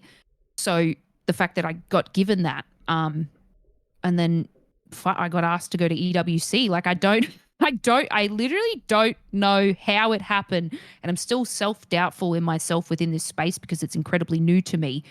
But I mean, I need to put that down. They're asking me to do stuff. I remember I got the EWC thing and I ran to KMOZ and I was like crying, screaming, going, what the fuck do I go? Because I was worried that there was a lot of stigma around the place that it was held in. And I was like almost not wanting to go because of the country. And I was like, wait, this is a great opportunity. Do it. Stop judging things when you don't even know. Stop looking at other people's opinions when you actually have no fucking idea. And it was one of the best things I've ever done in my life. And I guess, you know, it kind of stemmed from there. So to be able to go to something massive, and I mean, I did interviewing. Again, EWC in Saudi Arabia was my first time ever interviewing. I just commentated in a random ass friends event. Never done hosting because these are different roles within casting. Never hosted, went to Longshot, never interviewed before, went to EWC. So I was handed a lot of massive opportunities. And sometimes I'm like, why? I feel like there's more deserving people. But I mean, it must be working. Like they keep asking me to do it. They keep asking me back. Like, you know, then I go into BLGS and that sort of stuff. So, yeah, at this present time, still no idea how it happened, but I'm going with the flow and I'm learning and I'm working hard and I'm very blessed and lucky and I love it so much. And it's just the beginning. I still have lots of room to grow. And yeah, I mean, people are receiving it well. And it's really nice. And I do feel like I bring a bit of a refreshing side to that sort of stuff, you know? Yeah, I agree. Not to take everyone that is on, you know, ALGS is fun, like really, really incredible. Like I have nowhere near their experience, but I can bring a little bit of fun, which people like, you know, they look at the the B stream, for example, and a lot more people watch that because it's relaxed, it's fun. Greek and Nice are fantastic streamers. They're inviting fun, etc. So I'm just trying to bring a little bit of that to the professional side of it. Staying professional, but bringing a little bit more comedy and humor within it, so it's more attractive. And I think, I guess the people that do the hiring are really, teeing towards that. They're like, yes, let's get her to do this to bring a little bit of bogan flavor to what's going on. So I'm in no way professional. I don't have the experience like everyone else does. I'm very, I'm not seasoned at all, but I bring a little bit of something different, which is why I think I had exponential growth within that industry. Yeah, I agree. I think you do a great job. I think you do a great job. I didn't even know that was your first time interviewing as well. And I feel like that's quite hard. Yeah, no idea, man. That's quite hard. And I feel like that shows like your personality a bit as well, that you're willing to like go and do these things, even though it's like a lot for you to just, it's like a snowball. It's like a snowball of things. Like you just do one event and then the next thing, you're being invited to EWC. Like you never know where anything takes you. Like you were saying earlier about content and getting a big raid or someone coming into a stream. You never know.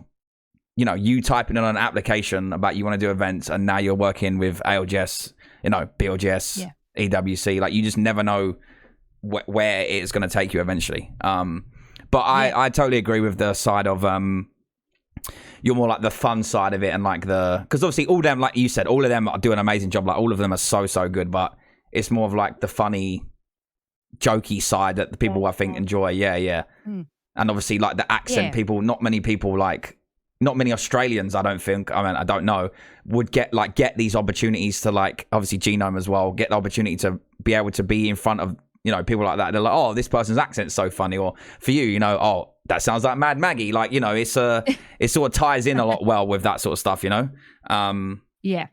But no, I think you do a good job personally, mate. Yeah. Something to touch on as well that she didn't say as well. Before she even had any of these, she was working with Longshot, but she even went to America to go watch, was it ALGS at that point? Oh, yeah. Yeah, you went over there and you didn't you went to LA, yeah. You didn't even have a role there, but because you put yourself out there, I remember you messaged me and you said, yeah, they invited me on stage, yes. Yeah, you said, KMOZ, they fucking asked me to go on stage. I am shitting myself. But you said yes, and you did it anyway. And, like... Yeah. That put her name out there as true, well. It did.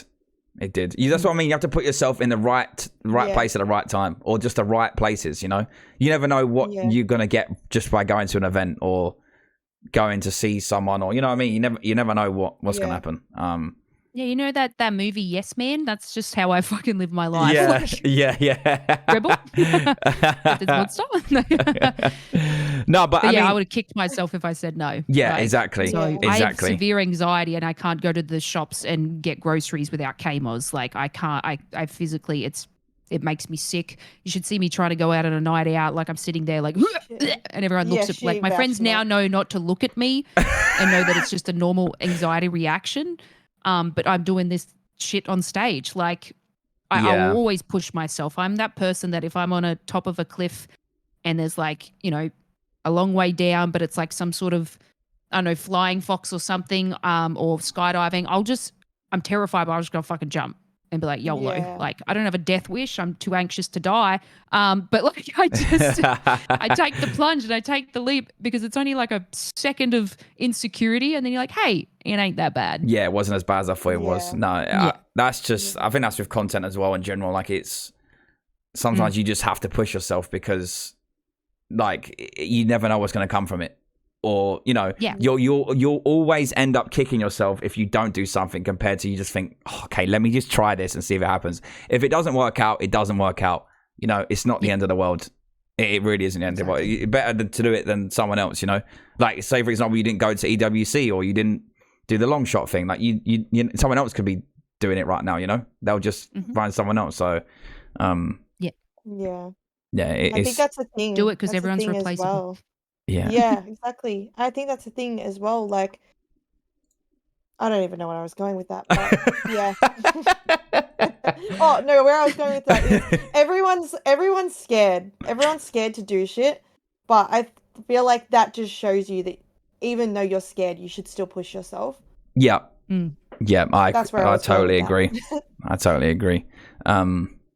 Even if that's streaming, some people are like, they're good streamers, but they, you know, sometimes they struggle to get the motivation or the thing to stream. Like, they just think, oh, like, I don't want to. I'm like, I just don't have an idea, but like, just being online a lot will, you know, your name is going to get seen out there, like, eventually, you know, like, every whether day's it's an opportunity. Yeah, every day's an opportunity. That's the motto of this.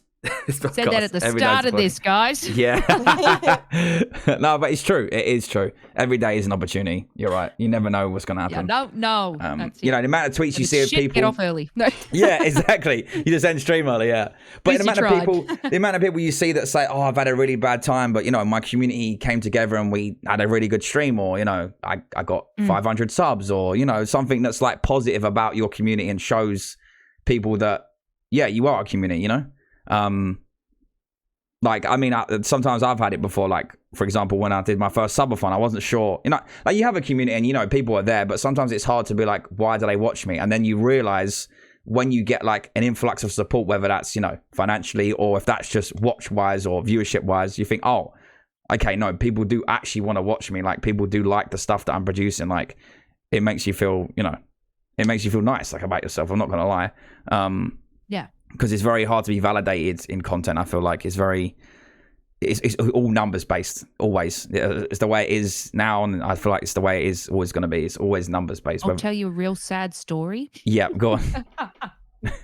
And you know how, like, you know, this is touching on, like, every day is an opportunity. You don't know what's going to happen. You could plan out a whole entire thing and it flop. I guess my major one was I did a 24-hour horror stream for Halloween, right? And yeah, I think it was maybe once we achieved 300 gifted subs, I was going to carve a pumpkin. And I spent 1.5 days, because it was Halloween, trying to find a pumpkin, a carving pumpkin. I drove all over Brisbane trying to find a pumpkin. Every Coles or place that they had them, I went in and there were none left. And I actually went to 5 different stores. And I drove probably about maybe 40 minutes from where I lived and finally found a pumpkin. And I was like, awesome, about to start this 24-hour stream. Didn't reach 300 subscribers, didn't carve the pumpkin.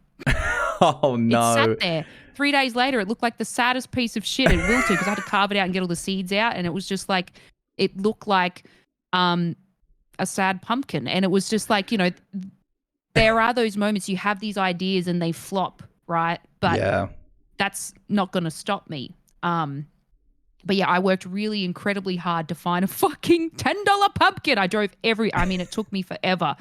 And I didn't even get a chance to carve it because, you know, I set a goal and it didn't get achieved. But that's not going to stop me, you know what I mean?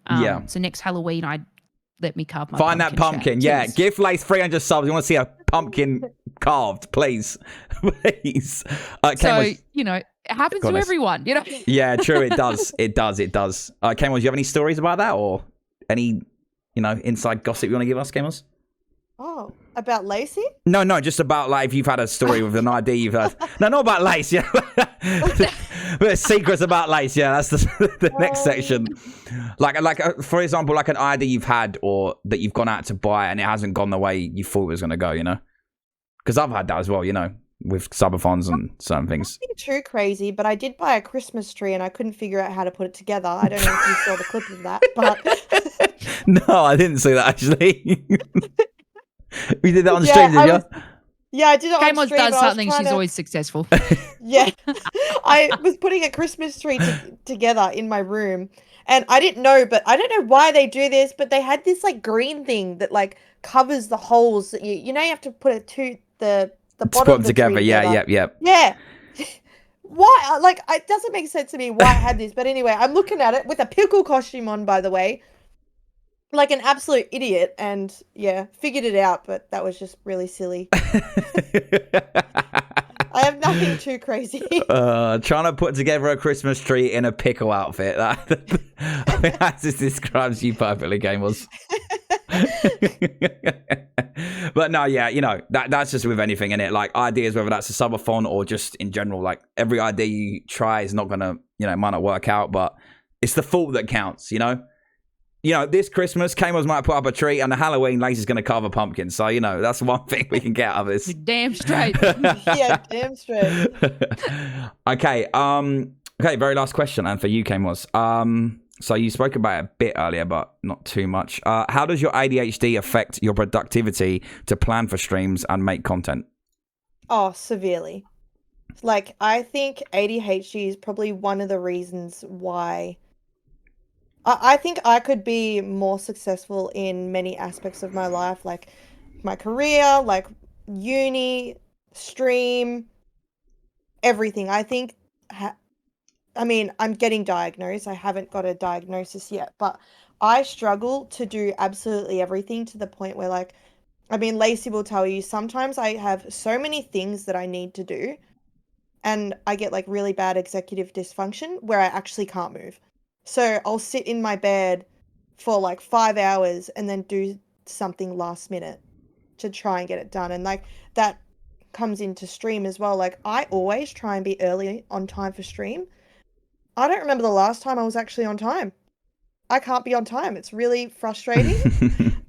It's really, really frustrating because like I don't want to be late, and I think in a lot of aspects I could be doing very, very different if I didn't have ADHD. Like, if I don't have it, I'm going to be very surprised if I don't have it. But yeah, very, very difficult. But also, I'm also like, if I didn't have it, I probably wouldn't be chaotic, and I probably wouldn't be the loud, goofy person that I am. So Yeah, true. That's what makes you you, ADHD KMOZ. streamers are the best streamers. Same. I think, yeah, they're incredibly fun. They're so inviting. And I guess like if you can hyper focus on something, that's where you excel at it. And you'll find like, you know, a lot of streamers with ADHD hyper focus on streaming and blossom and become the best streamers. Mhm. But, you know, you're focusing on multitudes of things. So streaming is not in the forefront, but like if you switched that, you would be unstoppable. Like it would be insane. But, you know, you've got a job, you're working. It's really tough.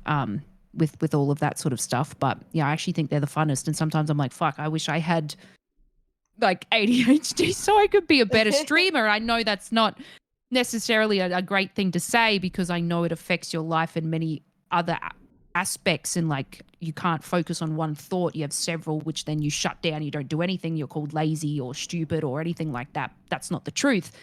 But yeah, I'm like, damn, let me hyper focus on streaming. Unstoppable. Yeah. Like, I mean, I But am that's- incredibly yeah. motivated, but I'm just tired. So Yeah. so I you know, I look at KMOZ, I'm like, I want that. Like she's always so fun and bubbly and all that sort of stuff. But True. you know, I can see how it affects her. Like one day I cleaned her room. She came home and I was just cleaning her room and she cried. Like I wasn't trying to gain that reaction, but I know that Yeah. she finds it difficult to do it herself. And like that's just a nice thing where she would have been like, have a nice, you know, Yeah. clear head for a moment. Yeah. So Yeah, I think 'cause it's focus best when I focus my best when my surroundings are clean and you know everything's organized. But being organized and being organized is the hardest thing. It is the hardest thing, and it is so frustrating. So like I have so many videos that I want to edit and post, and I've not started them, and it's really annoying because like I need to be getting out this content. I want to be successful. But also in the same way, it is so difficult for me to even get in the headspace to do it because I have so many thoughts at once and too many things that I need to do that makes it just so difficult. But in saying that, the only thing that I've ever been able to stick to is streaming. I've never been able to, you know, I've always been switching careers, changing jobs, uni, like I've gone to uni 3 times, different things, and streaming's the only thing I've really stuck to. So yeah. But I feel like you've got a good personality for streaming though. It's just I feel like for you, obviously I don't know that well, but like maybe the outside of streaming is more the hardest part for you than the inside. As in like I think you know you can stream, you know you're entertaining, you know you've got ideas. It's just the outside part that you struggle with, whether that's starting streaming or being consistent or posting everything you need to post, or you know, that sort of thing. Yeah. It's the being self-reliant that is difficult. Yeah. Because you have to be reliant on yourself to do something. no one's going to tell you to do it. I mean, your community is going to tell you to do it, but like, you don't have a boss. You are like pretty much your own boss, and to get into that perspective of like, it's just really difficult. I mean, yeah. I am I am going to get diagnosed. I do have a referral. It's just very expensive. So Yeah. Here's a question I have for both of you. Actually, I just thought about. Do you think you would have found streaming a lot harder if you didn't live together? I think she motivates me a lot. Yeah. Like, do you think, like, whether that's, you know, your community growing more or your viewership going up more or even ideas, like, do you think just in general, like, you being a content creator, do you think it would have been a lot harder if you were both, like, not living together? Because I know, like, for example, both of you today have both said to me that, like, oh, you know, they helped me with this thing, or, you know, I asked KMOZ about this, or I asked Lace about this. Like, I feel like you're both very much, like, lean on each other for ideas or giving feedback about certain things, or, you know, that sort of thing, or no? I wouldn't say in the streaming realm, like, yeah, we can do that sort of stuff, but like, she's more helped me, number one, get to Melbourne. I would have had no place to live. I was looking fucking everywhere, got denied every sort of house possible. So she let me move to, like, you know, had a space for me to move to be in Melbourne, which is, in hindsight, better for my career in streaming and that sort of stuff, right? This is the place to be. But she's helped more in outside factors for my streaming. I've never actually, and I'm not going to cry about this, I've never had a place where I felt at home. I've lived out of home since I was 17 years old, and I've never asked my parents for money. I always worked. And I just had such terrible, like, living places. I would always go on, what's it called? Roommates, flatmates? Flatmates.com, yeah. And I would move from house to house to house, and I would have, you know, my community know all about my housemates, and like the guy that used to steal my milk and sent me into a panic attack, and then, you know, the other place where I actually was literally live on stream and they left the door open and Dougie ran away and I was live streaming, and I was, you know, I've just lived in places where I've never felt safe. I've always just sat in my room. I would never go out. I would be too scared to go to the fridge to get, you know, something from the fridge because I just didn't want to go past my housemate. And, you know, I was just never in a situation to live with a friend. So, like, without KMOZ, I would never have been in a happy home environment and felt like, yeah, felt at home. Like, I love my family. I have a beautiful family, right? And I could move with them, but like, I'd rather kill myself in game than live in the middle of fucking nowhere. Like, you know, no. But yeah, without her, I would probably be still like, I've done a lot of growing, like, you know, in my lifetime.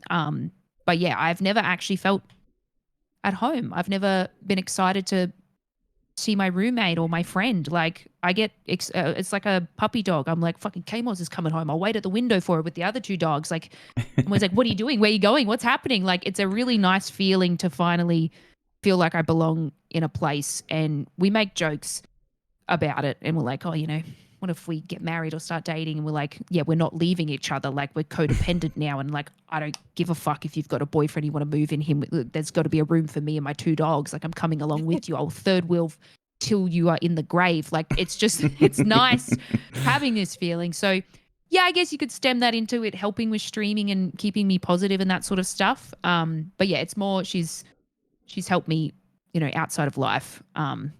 But, you know, I will always help her with streaming, or she'll always help me with streaming. But, you know, I feel like I would rather our relationship not just be about streaming. So I don't tend to talk to her about that a lot, because we are more than a streaming relationship. You know what I mean? Mm-hmm. Yeah, of course. Yeah. KMOZ, do you have anything to add to that, mate? I feel like that a lot. Like, yes, Lace and I did meet because of Twitch.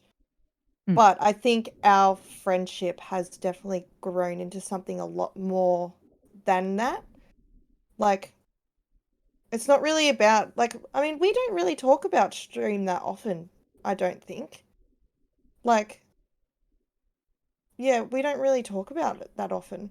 No, that's fair. And I think for the first few months of me living here, I don't even know if Lace knows this, but people would ask me, they're like, even my close friends, like Schmidt, for example, he'd be like, do you live with Lace? He's like, why the fuck didn't you tell me?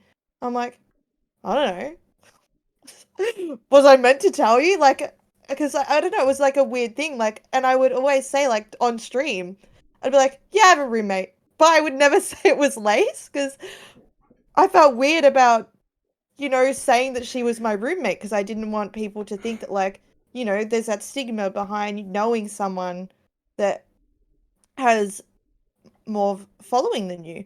So, like, I was like, I'm just not gonna tell anyone. She's my roommate. No one knows. No one needs to know. She's and like, locked I in the don't know, basement. like, she's locked in the basement. Like, I didn't tell anyone for months, and I remember like my best friend Ellie as well.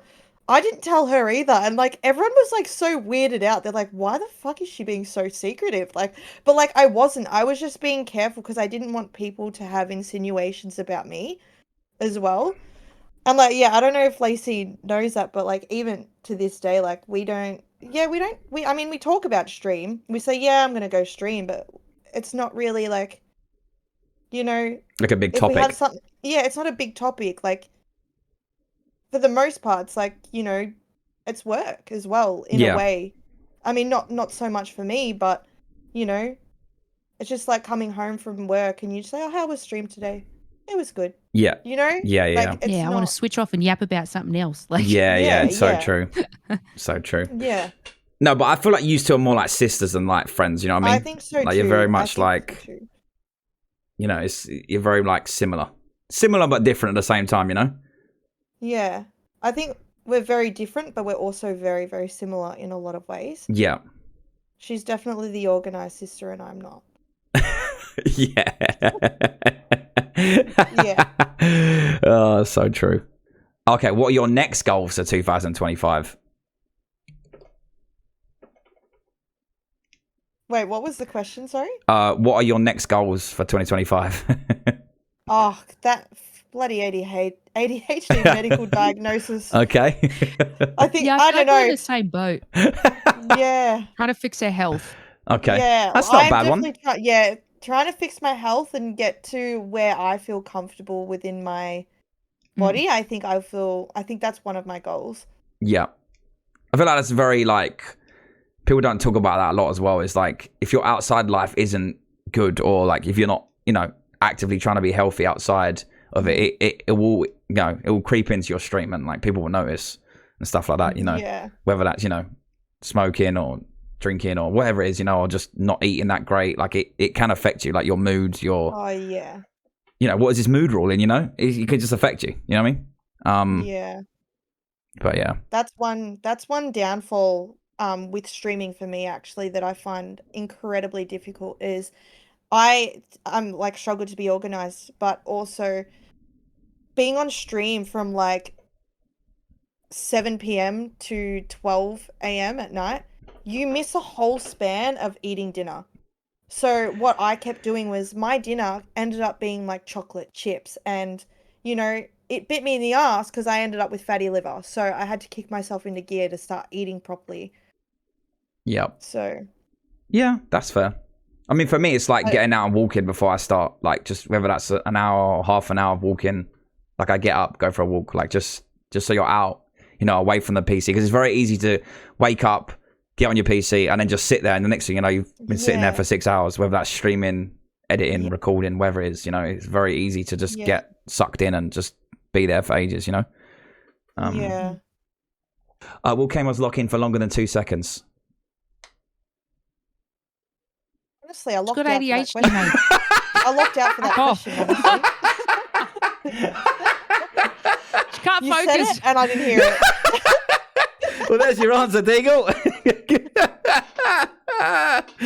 Oh, dear me, that is a perfect question. That is a perfect question. Holy crap. What do you actually? I have a question for you. Yeah. Morty. Oh God. Yeah. So you obviously came during PAX and you got to meet so many of the Aussie creators. Mm-hmm. And I mean, I don't know if you can answer it, but Who's your favourite? Your community, how does your community differ from ours, and what do you see from our community that yours doesn't have? As in, like like OC community compared to like EU. Well, well, one thing that 100% stands out is how, like, one, you all know each other, and I feel like two, you are all very supportive of each other.